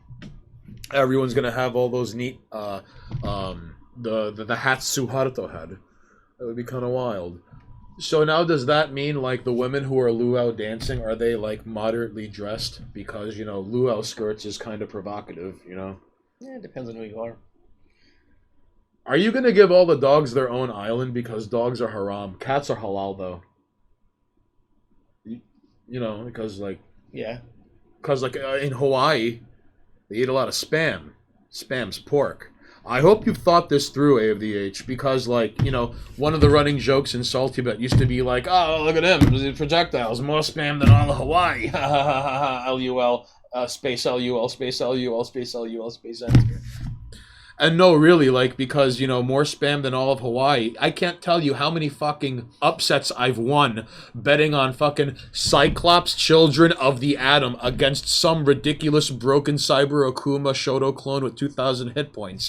Optic Blast, Optic Blast, Optic Blast, Optic Blast, Optic Blast. Aha! This motherfucker had a win rate of like 49% and everyone bet on Cyber Akuma. Puh. Raging Demon? Now you're just making Cyclops jump up into the air and do the directional Optic Blast. I would have lost that shit because I always had the always bet Akuma rule. You see? And I would have fallen victim. And he would have. Whatever, yo. Akumas are always busted. Except, I guess, that one time when it wasn't. A of the H goes, yes, they wear a tight-fitting burkini and they still have the flower chains. Okay. And with the occupation of Hawaii, Indonesia will have all the coconut milk it could ever need for the next 3 centuries. What do they grow in fucking Hawaii? I know they have coffee. I imagine they have seafood. Do you want me to look it up? Hey, You know their main export? A of the H, please excuse my ignorance, but is there anything from the ocean considered haram? Let us know. By the way, very off-topic question. Where are the curls and the push-ups? You see? Someone finally brought it up. No, that is only during video games. All right, A of the H. Petroleum and coal products? Is that right? Really? Oh, okay. Hey, A of the H, does Indonesia need petroleum and coal? Because evidently that's Hawaii's biggest export. I also don't want to do the exercise stuff like in this setup because it's annoying. You'll break the table. No, I mean just like when to face the camera over there, so everything's a fucking mess. Fwank chimes in with Colonel James Gordon Bo Grits always reminded me of the Colonel of Metal Gear. Makes sense since he actually went big boss and made almost heaven outer haven. Everything in the ocean. Really? Oh, well, evidently Tony Poe, a guy who was a head and ear collector for the CIA during the Vietnam War, he may or may not have been assigned to take out some special forces guy who went rogue and just like fucking led an army of Cambodians. So like Apocalypse Now isn't just entirely a work of fiction. Okay. Because the guy like one of the OCs for Martin Sheen's character is Tony Poe. Fun fact. Did not know that. I haven't seen that shit in a long time. Really? Yeah. Nah, everything in the ocean is halal. All right. Apparently, yeah. Okay, so would question. Well, if everything in the ocean is halal, oh, no, that's funny because like, did you know that there are some customs and cultures that, for example, even though ocean food is fine, there are some customs and cultures that like they don't eat crab because it walks backwards. Really? Yes, Is it like a superstition thing, or I think that's one of them. interesting? Crustaceans are bugs for Christianity. I mean, yeah, they're just big ocean bugs. This is true, but they are ever so delectable, delicious bugs. God, I mean, maybe giant, oversized bugs in the post-apocalyptic future will taste like, I don't know, crabs. Oh, so does that mean? I guess they wouldn't have the salt content, right? Yeah, they're gonna taste like garbage. Oh no. They're gonna taste like all the garbage that we feed them in our garbage. You're gonna have to pour nothing but like Mrs. Dash on these giant things. Shrimps and shit. Damn. Frank the Tank Lobster was slave food for years. See, isn't that crazy? And like no one ever. All right, you know, I'm glad you bring this up. Eating the bug forever. I'm glad you bring this up, Frank. Well, What? the bug, Yeah, we've not eaten the bug bugs. forever, all right? Since slaves. Eating giant deep sea bugs. Look, Frank. Not deep sea. Sea bugs. No, we're not deep sea. It's There might be deep sea lobsters. It's bewildering to me. There has to be. It's gotta be, right? There Or has to be. something similar enough to it. Deep sea crabs. Fuck the ocean. I'm pretty sure there are deep sea shrimp that are like as big as you. Yeah, definitely. So listen, like it's strange how in the 2010s, and it might have been happening prior to this. I wouldn't be surprised if it was, but it was curious how like pho in Vietnamese cuisine, Yeah. PHO, and like catfish, which were traditionally known as like poor people food, ended up becoming like hip dishes to have at like hipster places for 4 times the amount. That's because poor folks know how to cook shit that tastes good. When you're strapped, you make shit work. You come up with creative stuff. And it was strange to even if you go now at the farmers market at Union Square, sometimes you'll see like what looks like Mediterranean peasant food, like someone's yaya would make, and it's like that costs a lot of fucking money. Yeah, dude. Like woe unto you for not having a yaya. Deep sea lobster versus giant kraken. No, it's gonna have to go Kraken Kraken. because like this. Listen, even though. Upset if the crab can get its claws on something good. No, but herein lies the problem. However, the kraken's gonna. The tentacles have, because what if there are deep sea krakens that have more than 8 tentacles? We don't know that. That's fair too. So, Oh god, like some fucking nightmare creature. bare minimum 8 tentacles, okay? Yeah. 1, or even if it's 2 around each of the Still has a claw, lot of control. it still has 4 to just like, yeah, it has armor and a ton of armor class, but it can just go after the eyes. Or flip it. And use Yes. its beak. Right into the soft underbelly. So we're gonna have to go with deep sea kraken. I mean, I was gonna go with kraken anyway. Not 17 goes lobster was poor person food until broke Americans who had grown up eating it as kids moved to the Midwest. They missed it and would pay a lot for the tiny amount trains could bring in. Really? Well, if it isn't not 17 with the American history lesson. Interesting. Kraken's beak crushes deep sea lobster. That's right. That's what I'm saying. AFDH is in Cambodia. That happened too. During the Khmer Rouge, food shortages forced people to eat everything, including fried spiders. 2021. It's a hip tourist dish. I could be wrong, but I remember reading somewhere something to the effect of in places like Thailand, where like I don't know if that was a food shortage, but it was like, hey, fried grasshoppers, fried scorpions on a stick, and it's like that's not real traditional Thai cuisine, but you could go to open air markets and get that, and people are willing like take a picture of me eating the thing. So I don't know if there was a food shortage there too, but that is not the traditional like Thai cuisine. Like I've always wondered if that was an endemic thing in all of Southeast Asia. So it happened in Cambodia too. I did not know that. What was that? Not 17. Has anyone eaten giant squid? If you got it for it would be fun as a party thing. Oh, I have always wanted to have. Wait, can you kill and eat those things though? I feel like I don't know if that would be safe for human consumption. I don't know. I'm Something just from saying, the deep sea. Well, like, A, how? And B, like, are we supposed to be going after Number one. I've always wanted to have Kraken ramen. All right, I think that would be like one of the awesomest, coolest things to eat, and I know it'll make me super strong. All right. Communist program to hipster food pipeline. They find them already dead? Okay. I'd fucking eat giant squid. All right, two Rops. You're not all right. The communist program to hipster foodie pipeline. You see, it's funny because it's true. Watch something like Hungarian dumpling soup end up becoming the new hip thing to be, and then it's like, then there's like a brief resurgence in interest in all things Hungarian. Hey, it's supply and demand, right? Not 17 That's goes. It's pumping out. I think they usually no. I don't know if it'll work for Hungarians or Polish people because they're white. I mean, yeah, but now you can do that and be like, well, they're that kind of white. Imagine they find out the Irish eat like stewed cabbage. And they'll lose their mind over that. Corned beef and cabbage. Not 17 goes, I think they usually find them already dead, but I think you can find them. Nah. That's what I was going to say. You can't eat the giant squid. It has a high ammonia content. Thank you. Well, whoa! That sucks. Although that does kind of make sense on instinctual borderline level, and where like in terms of the physiology of what it is of the physiology of what is consuming it and the physiology of it to exist, to thrive under the overwhelming pressure and darkness and cold of the black depths of the ocean. Evidently, one thing that happens is you need a lot of ammonium in your body. I think that is to set off like because when you go from the ocean, and if you go too fast up to the surface, you get the bends. Yeah. And that's like, all right. So like evidently from the pressure difference going too rapidly, right? Evidently things like, nitrate and ammonium, and that plays a much greater role down there. So squids with ammonia in their systems, all right. That makes sense. That makes a lot of sense. It still sucks. I'd like to now I have the idea of, hey, eating a giant squid, and it's been taken from me. It was so thick with ammonia, it was like taking a sip of window cleaner. Ew. Wow. Ew. Thank you, Fwang.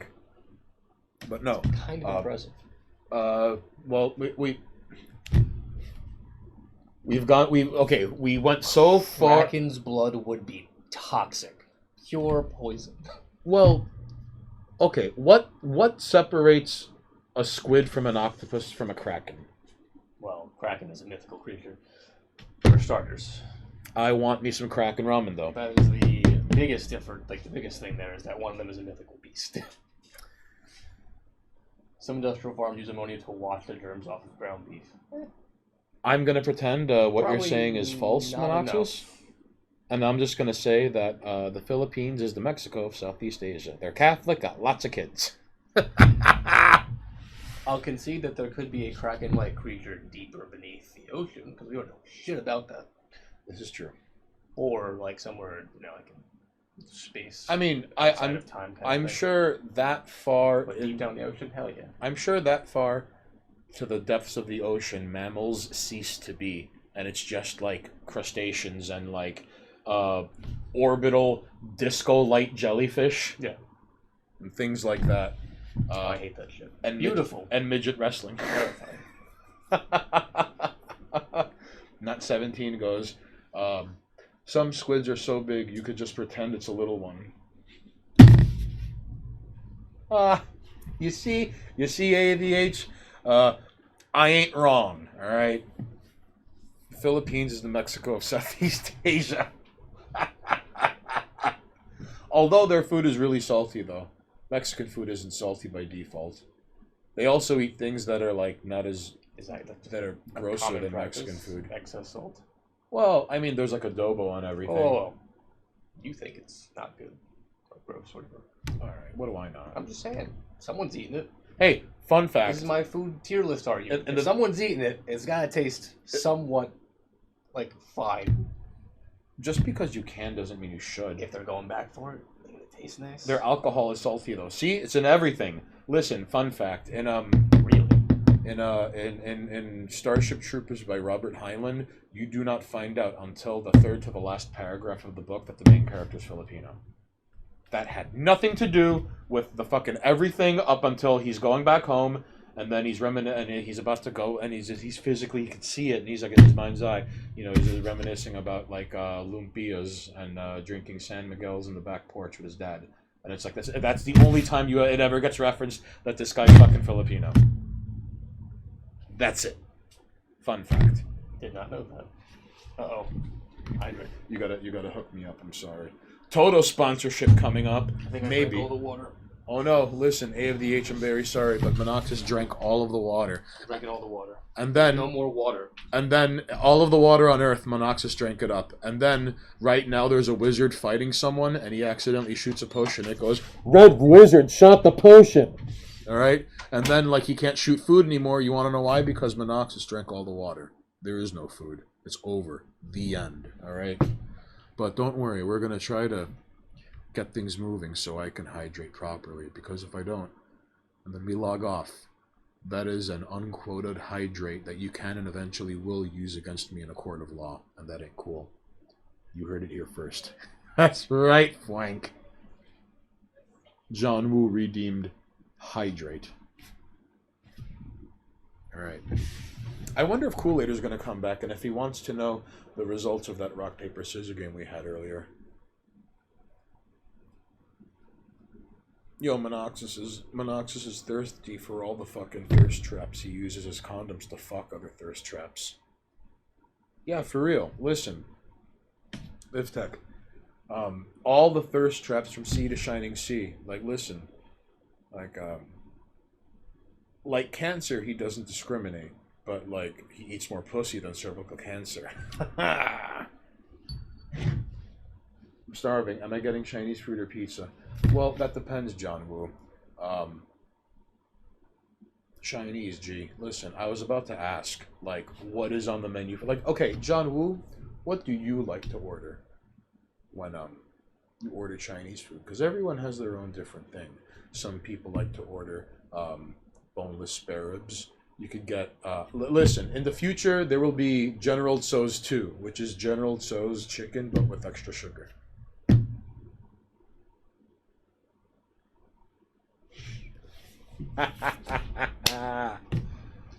Let's see.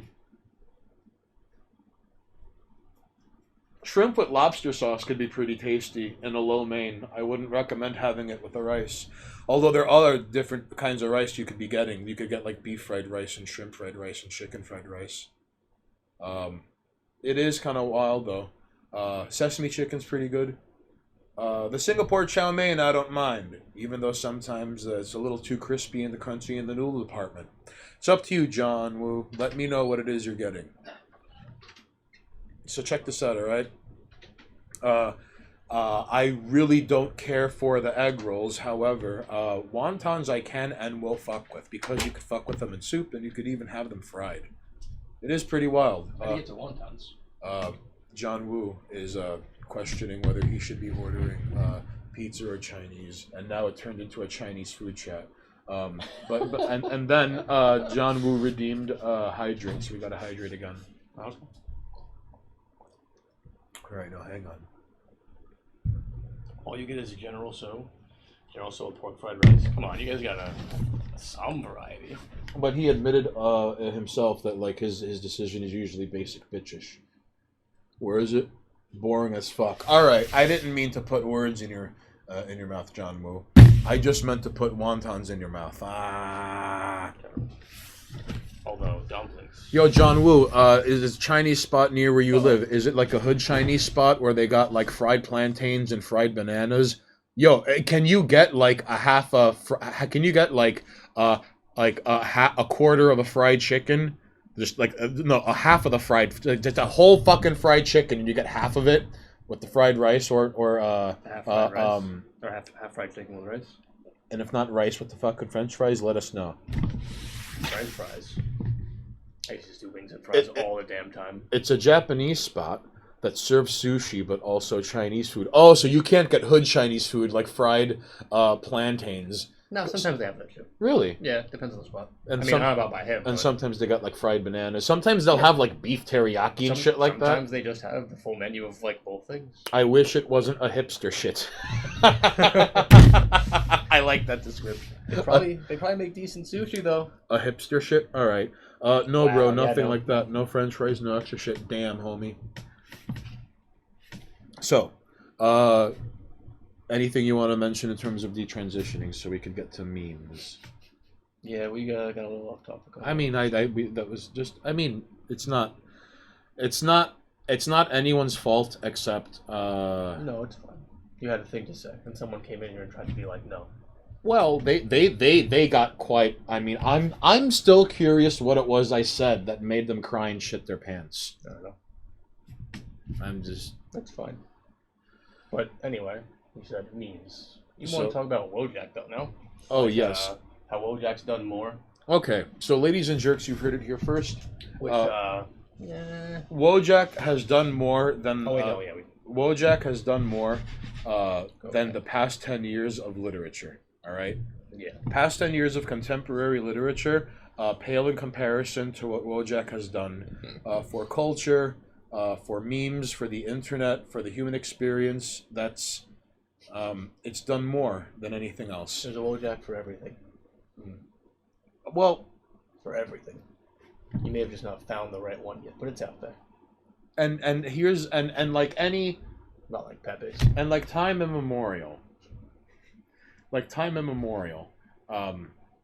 The people who make these stunning works of art that that resonate with people on a profound level, they're nameless, faceless heroes who did not have like a gun held against their head. They just made it, and it ended up on the internet, and it perpetuated itself.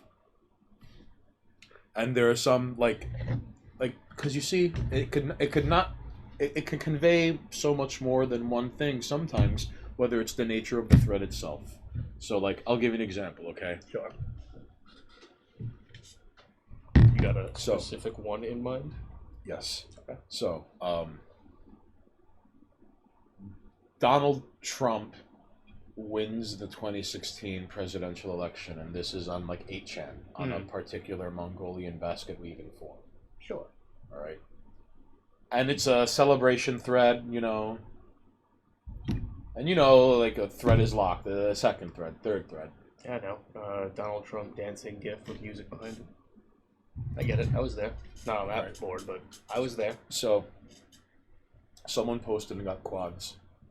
And it was like, that feel when you remember there were Anons who didn't live to see this day. And it's a Wojak, and he's just like, but the water's up to here, and he's clearly underwater. Like, but same face, and you see like clouds and like seagulls over him. Like, It's pretty good. like same face, yeah. but the water's up to here.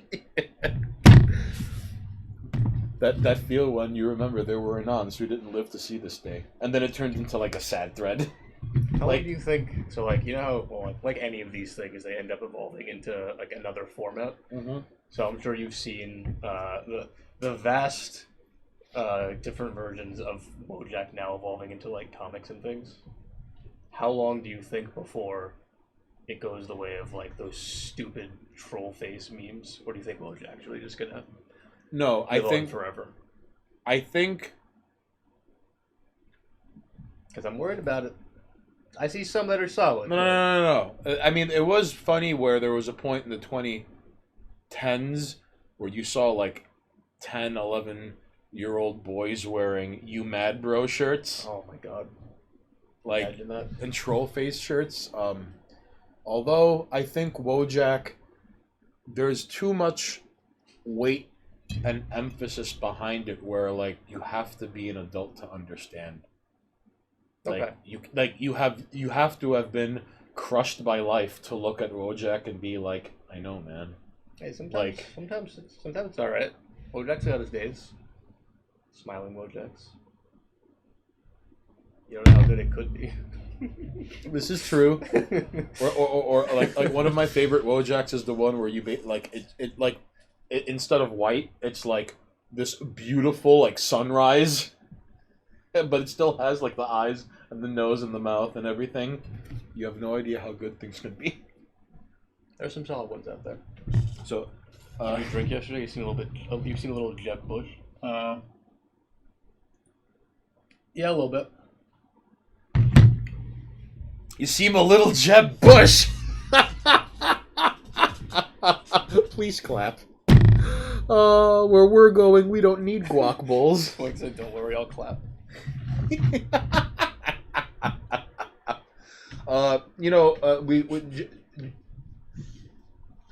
All right.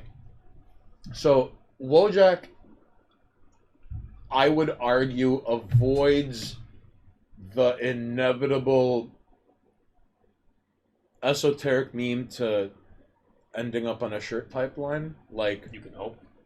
well, Then again, I mean, kids don't understand Wojak. Yeah. They can't understand Wojak. there's definitely a generation that's just not gonna phase them at all. It's not until they get older that there have been scars inflicted on their psyche and their mind and heart, and then they look at this and it's,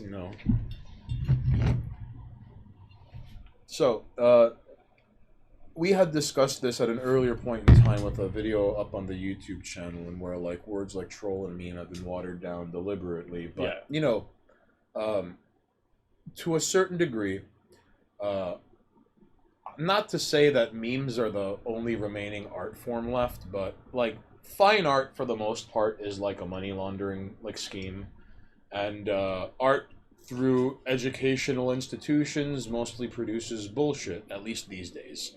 I mean, there were a number of Like newer stuff. yeah.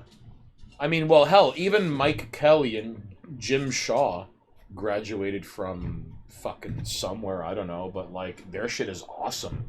Even though I bet a lot of people who graduate from college now and do art are fucking not awesome. We were talking about the people who like tape a banana to an easel and then slap it on the wall, and they're like, "Bam, got him!" Art. One of my favorite tweets, and I'm sure if I'm beating a dead horse, I'm sorry, but one of my favorite tweets of all time was at the Miami Art Museum, and someone dropped their glove, and like someone took a picture, and they were like, people don't know if this is like an art installation or if someone dropped their glove, and people are like taking pictures of it, Kids posing learn with Pepe it. or like whatever Twitch people have spread. He's got a point. I mean, it hasn't happened to Wojak yet anywhere, but like Pepe kind of got claimed by others. Then get to like 20, and then they're like, oh, that Fish with No Girlfriend makes so much sense. You see. Yeah. Although it is kind of bewildering how there have always been a generation. There have always been. Not everyone was getting laid all across history. This has just kind of been like, isn't that how like the species propagates itself? Yes. But then it's Clearly like it has to happen. But evidently, like, okay, no one called Sir Isaac Newton an incel, even though he was an incel. Sure. No one ever called Nikolai Tesla an incel, because, like, he was celibate. But, People like, also just be fucking because, I mean, well, the sheer number of them at this point. yeah. But quality of life is up. People live long. There's a lot of fucking to be done. Especially, well, now if you're talking about, like, these days, there's a lot of hypersexual people out there trying to just spread that shit like wildfire. Oh, well, I mean, hell, Genghis Khan did a great job of that. Oh, yeah, that's a different story, though. Oh, yeah, it's okay when Genghis Khan does it. No, I'm not saying it's bad when anyone does it. I'm just saying that we've got out of control with it.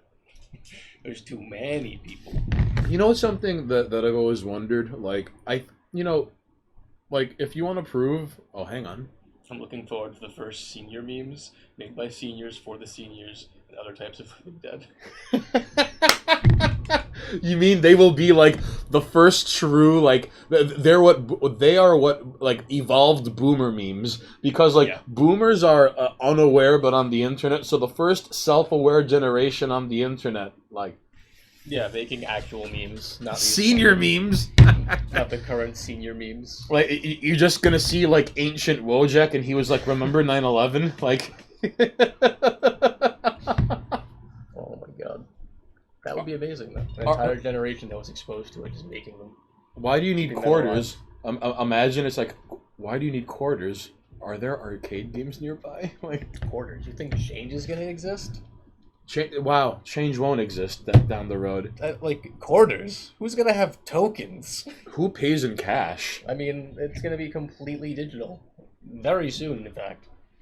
Not to mention with the biometrics, like they're playing that game, getting everything digital. A of the H. Imagine down the road it's going to be like it's going to be like Memes about dentures. it's going to be like the first senior memes.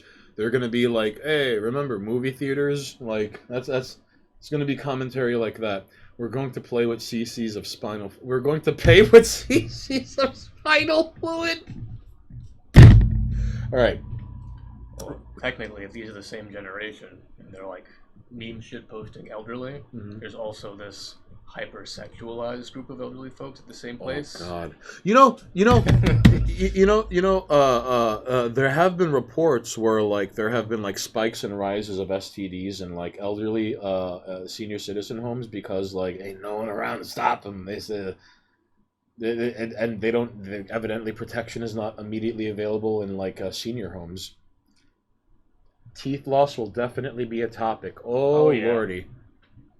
Oh, said, memes about dentures. I wonder how the topic will be of did my family ditch me here like Abraham Simpson, like Grandpa from The Simpsons, or like am I just the old senior furries? Excuse me. Oh, you know what's going to be silly? When Generation X ends up in retirement homes, they're going to be like the first generation of like, look at my tattoos and my piercings. Generation X. God, when hemorrhoids become a meme. Oh. No, like that'll be funny. Like senior memes is like someone in a nursing home is gonna film another guy in a nursing home having like a mental breakdown, and it was like that face when you don't take your meds. Like he's gonna be restrained by like 7 orderlies. He's gonna be violent. Like he's like biting them. Like he has like I think you're overestimating some of these people. No, he has an Iraq War a flashback, and he served 3 times, and like and he came back and with 2 Purple Hearts, and like they gave him a mattress sale for exploded vets. Like he has to carry with him for the rest of his life that like the only reason his platoon came back in one piece is because like PMCs for some senator like at gunpoint told him to stand down, and he just murked the mercs. Again, like the Geneva Conventions don't apply to mercs, but like that's why he was forever.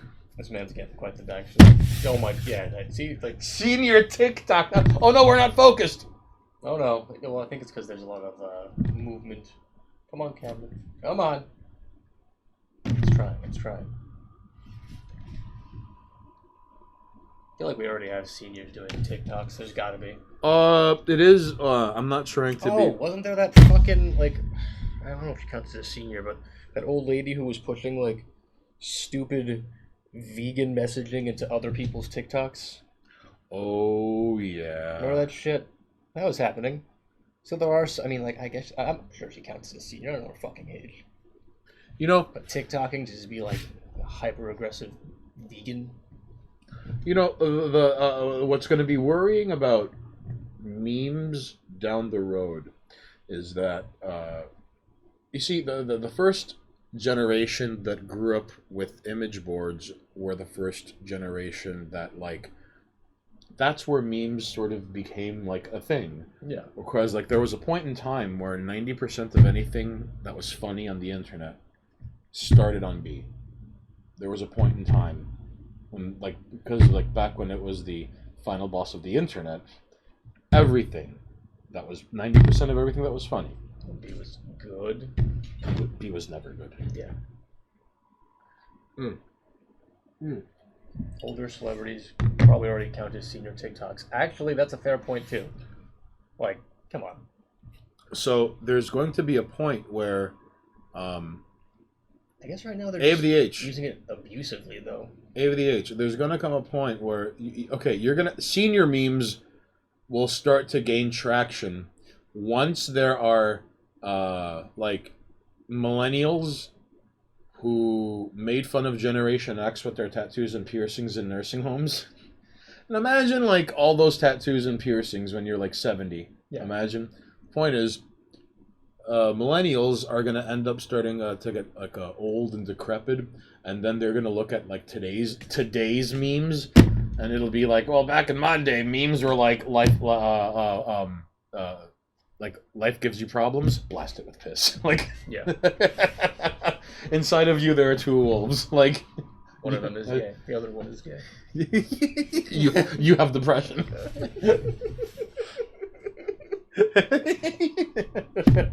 It's so good. Oh my god. So TikTok is surprisingly like me for Zoomers. or what's up, cat girls milk? Or Millhouse is not a meme is now a meme. Like, just It was fun times.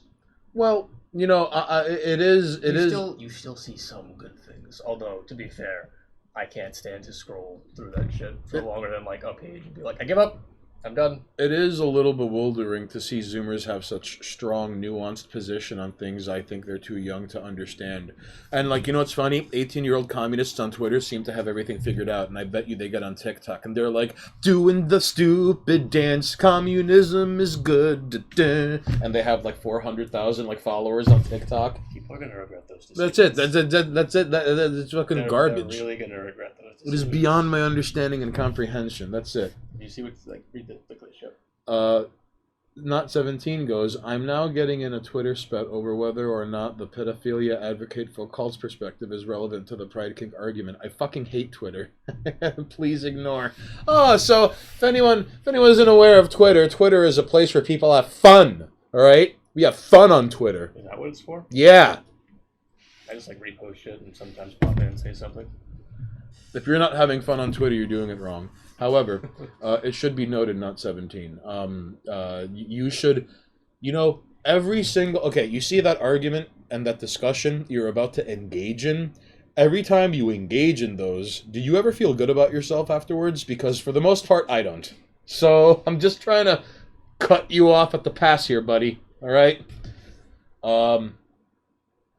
Cat girl's milk is all... Then you can hit a video someone telling you about their strange beliefs, and John Woo's all, we have fun like a motherfucker on Twitter. Shit posting is the most American thing you can do. You may have missed the way you can go from sexualized underage girls to esoteric knowledge about how to use your hairbrush.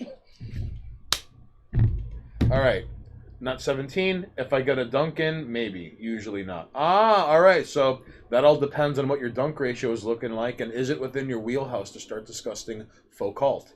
Like, you know, that is a whole different ecosystem of...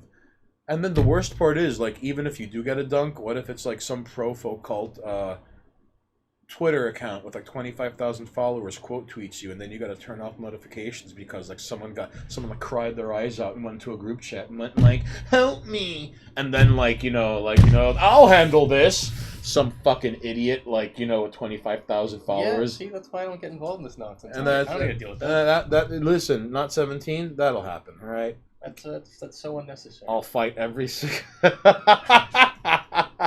He's like angrily taking a shit while at work. And then one by one with their replies. Man's got points to make. And he's sticking to his guns on him. So, if they're... Listen, I wouldn't be surprised if you could try to like phrase a proper reply to every single one of them, though. Never turn off notifications. You either live or die by the Twitter spat, and then flank with flame war never changes, never ends. It's not. No. And then sometimes you get your fucking account banned for saying the wrong thing, and you gotta start over. The war never ends. The years just change. I'm just waiting for some. We are like Charlie already got hit. I'm waiting for more people to start getting hit. Yeah, but Charlie got hit by a fucking DMCA claim by some shit he posted in January. Yeah, I'm saying. I mean, like they'll get around to some people. All right. Oh wow. Fucking. How did that happen? Not 17. I just like to feel smart. That's really it. Well, not 17. I'm very sorry, but I think you lost your subscription. Now you gained it back. You see? You didn't have it right. You see? Look at that. Look at that. Yeah. I don't know. Why is your star missing? Huh? I'd like to know. I'm gonna go take a piss. I'll be right back. If I was a better person, I wouldn't do this. Come on. If you have fun doing it, you might as well be doing it. I mean, I'm not just because I don't get into like social media nonsense doesn't mean you have a good time. Also, if you're right, I mean that's a big bonus, right? I can't. I mean, I waste my time doing other nonsensical shit, so it has nothing to do with not having. It's not like I'm doing better shit all the time. I just can't see myself sitting down on social media and caring about the opinions of I don't know, someone just rando. You kind of people, people actually interact with every once in a while, sure. Like get involved in that stuff, but I imagine when you get involved in some kind of spat like that, you're not dealing with someone you're close to. It's just some rando who's now getting involved with you. And like Haynes said, you're gonna get yourself tagged and maybe dragged down. But no, fuck that. In fact, I only have one other one for messenger shit. I'm not trying to have that so I can actually put it to use.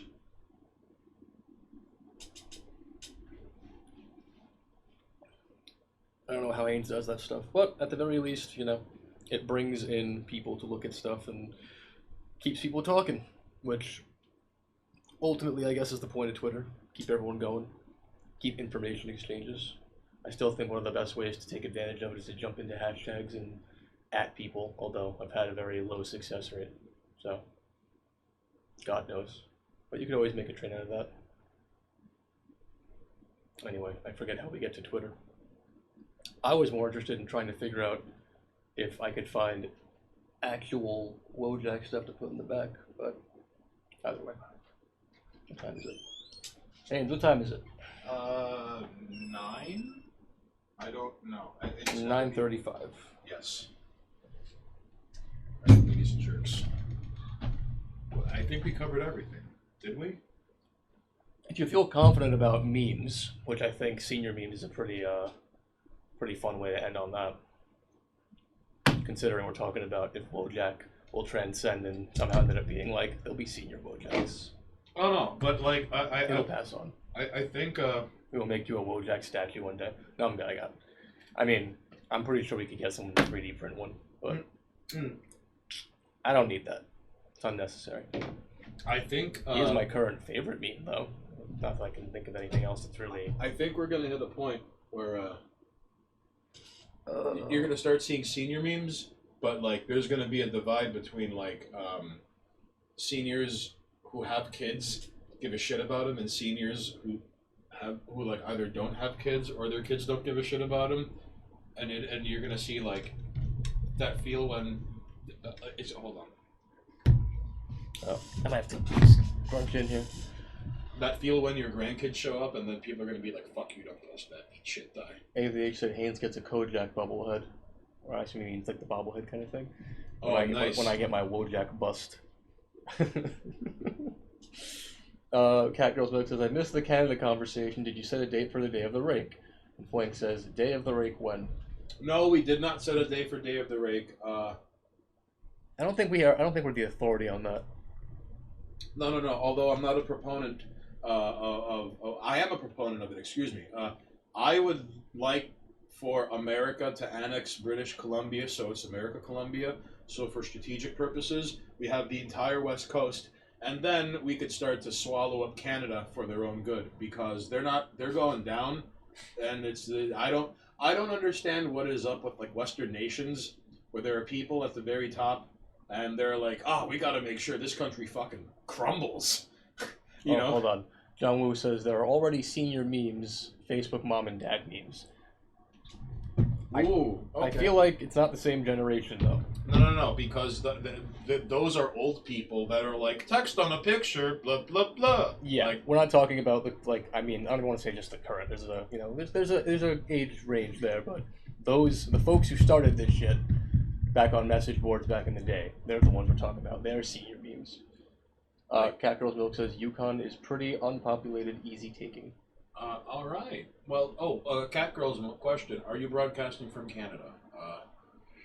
In regards to the Canada conversation, I've only been to Montreal, and I went to London, Ontario. Cat Girls Milk says yes.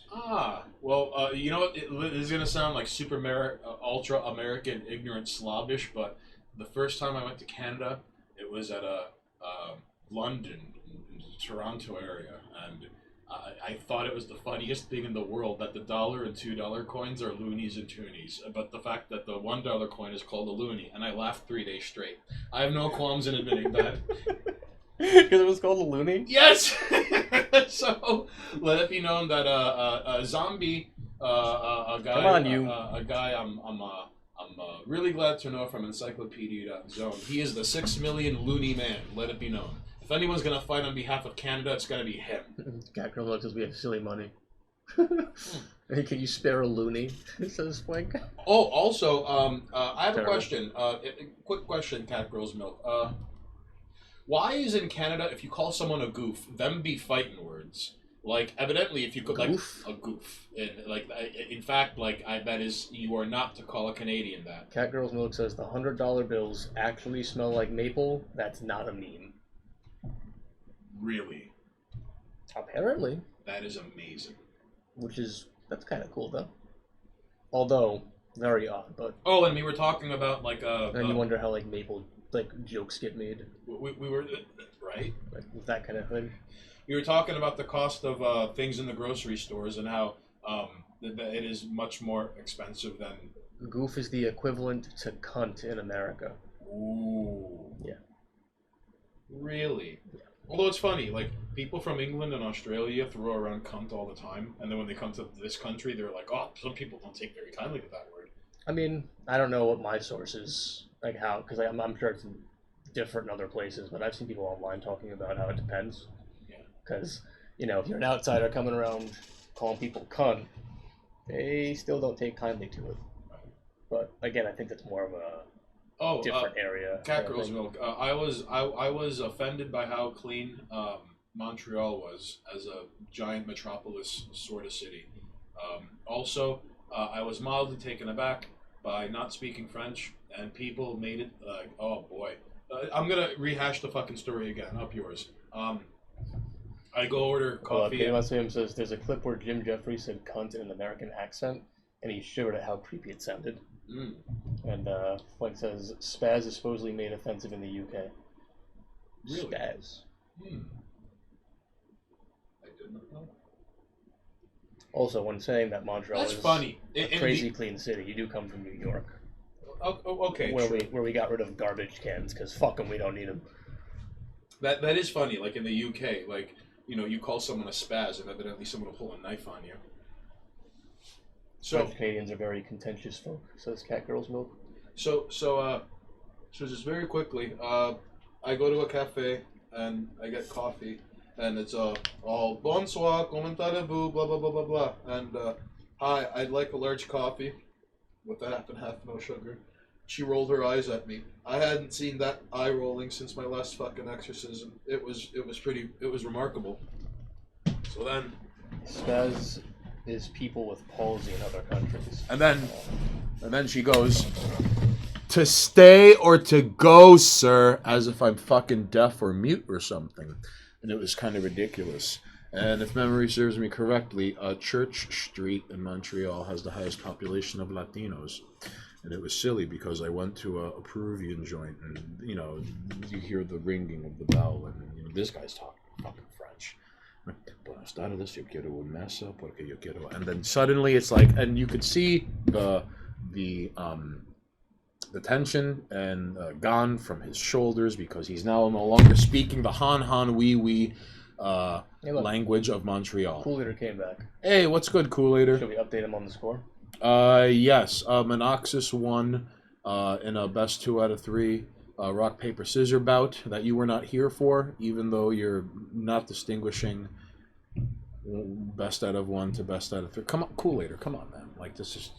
Come on, man. There's a difference, all right? The different strategies, different applications. Come on. But the point is, yeah, there you go. Now you know. Counter argument. No, there isn't. All right. I mean, in the end of the day, it's still a rock, paper, scissors victory. But I mean, okay, wait. In the world, okay, because you're all hang up on the exercise. You're either a winner or you're not. Like 80s Wall Street guy. Listen. If you're gonna break Monoxis's balls and invoke that the push-ups and the jumping jacks are not Olympic standard, all right? In the rock, paper, scissors finals, is it best 2 out of 3 or best out of 1? 3 out of 5. 3 out of 5. Oh, then none of these wins are like tournament sponsored. Then. Well, we gotta just keep it consistent, Oh, okay. So All right. 3 out of 5. Definitely So- the final bout. So, street rules. Always best of 1.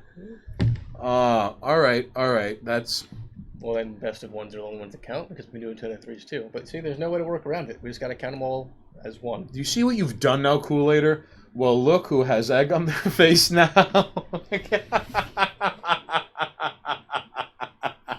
All right, Florida man, you win this round, you lousy fucking Highlander. That's how we do rock paper scissors in Canada. Oh, hey, quick question. Do you believe Justin Trudeau's Fidel Castro's bastard son? I know, like, the CBC is actively monitoring all people at all times with the two-way, whatever it is, the screen that they have on their phone. So you could just blink once if yes, twice if no. I don't want you to get in trouble. And is it true that Canadian people no longer can perceive race? Yeah, like, was it Justin Trudeau who was like, we're moving, like, excuse me if I'm messing up the words, and if it was him who said something to the effect of moving past a post... One blink. Thank you. Moving past a national identity for Canada. He said something to or like a post. It's not a post nation state. What the fuck did he say?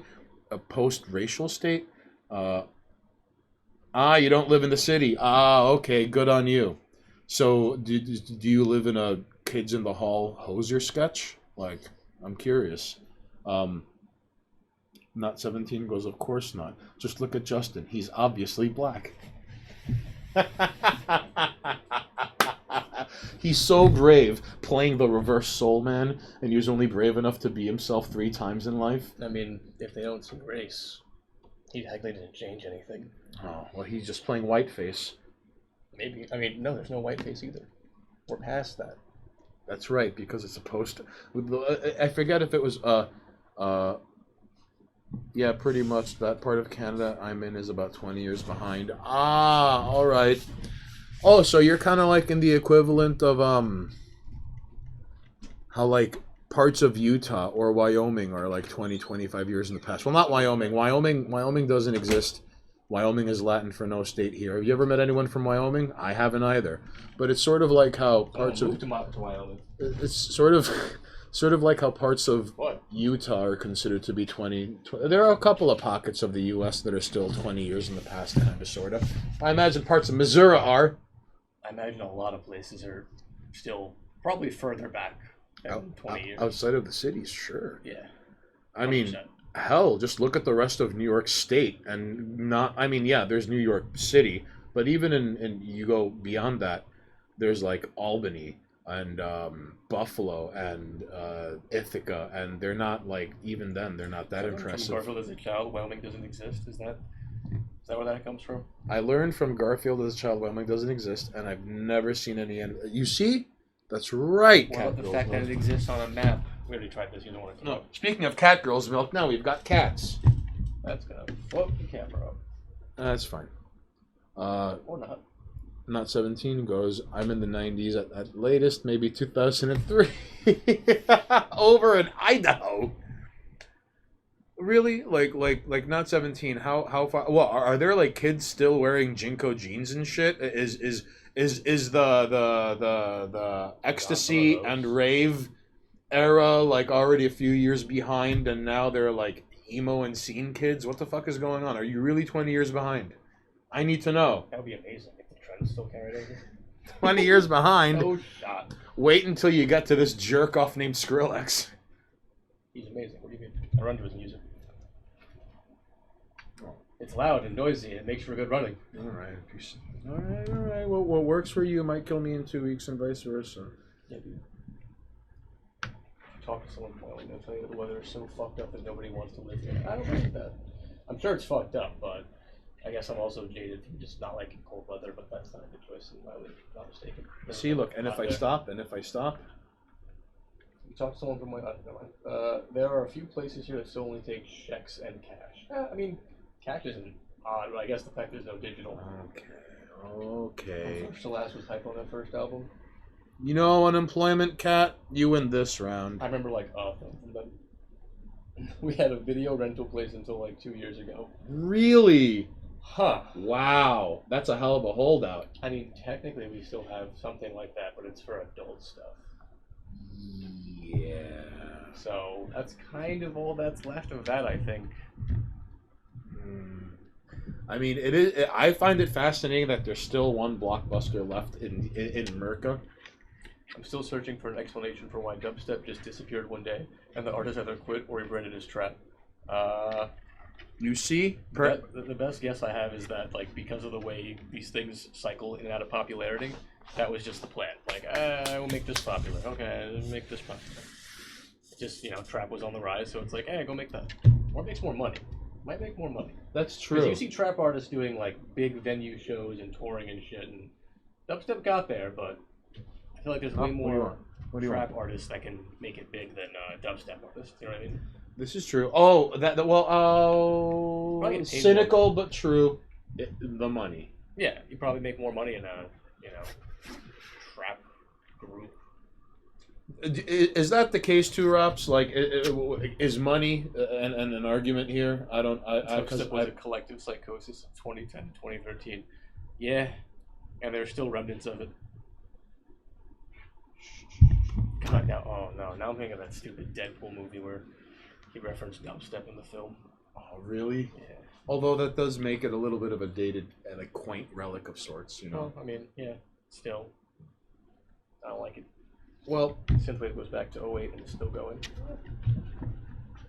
I don't know. I think, like, music's a tricky one to just talk about in general, because, like, different places have different things that are popular, making more money, selling. I don't fucking pay attention to oh wait, if not 17, hip hop is big. if not Country. 17, if not 17 is 20 years in the past, then right now, then Ministry was probably doing their awesome string of albums that happened when George W. Bush was in office. It's really sad. Ministry ended up becoming it didn't die a hero. It lived long enough to see itself become the villain. If this man is 20 years in the past, he still has a chance to see Daft Punk before they bail on us. So take that opportunity. All right, come on. Their kind of stuff. Not 17. You better hope to God that Daft Punk goes on tour in Idaho because 20 years in the 20 years past. in the past. All right, unemployment cat. Well, I gotta wrap up a little bit. All right, ladies and jerks, we appreciate you coming on by. Camera. Why you do this? Ladies and jerks, we appreciate you coming on by, and thank you for stopping on by here at twitch.tv/Minoxis. Hold on. Are we not focused? Well, it wasn't a second ago. Now that the cat's out of the way, I think it's helping. Doesn't matter. All right. We're on the way out anyway. Because I got shit to do in the morning. All right, ladies and jerks. Gracias por tu presencia aquí hoy noche. We would like to remind you all, if you haven't followed, follow, all right? Last check on the woman living across the street, the one feeding the birds. She still feeds the birds. That's guaranteed. She's getting nicer birds now. I too have returned with my food inspired by China. What'd you get? What'd you get, dude? What'd you get? Hey, I'm curious, what are the orthorexia nervosa options? So it's orthorexia nervosa, Haynes only, and then for more points, you read it. I haven't put that in, but I could put that in. Oh, then why is it Haynes only? Oh, because I'm only gonna let you read it. Okay. I'll take that off when I have one for me. Then they'll have to pay. And I guess, yeah, they'd have to pay more for me to read it. John Woo, you gotta let us know. Yeah, he requested that. He knows what he's doing. Anyway, like I said. Hey, listen, come on, John Woo. There's no such fucking thing as closure in this life. General So's. All right. Come on, he said he was gonna get General So's, right? So the guy thought I wanted a huge pack of fried rice, so I got that some spicy. Flank the Tank 360. Yo, Haynes, when am I going to see you in real life again? All right, well, honestly, we could figure something out. One of three things will end up happening, okay? One, you could text me. Two, you could DM me on Twitter, although texting me is probably the best way. Or three, let me know what day works for you. I usually assume most people are busy. However, some people, whether it is you were working from home or you have to commute and wear a mask and then go somewhere and not wear a mask 8 hours a day, because that happens. Yeah. You let me know, all right? There you go. All right, buddy. Take it easy. Buenas noches.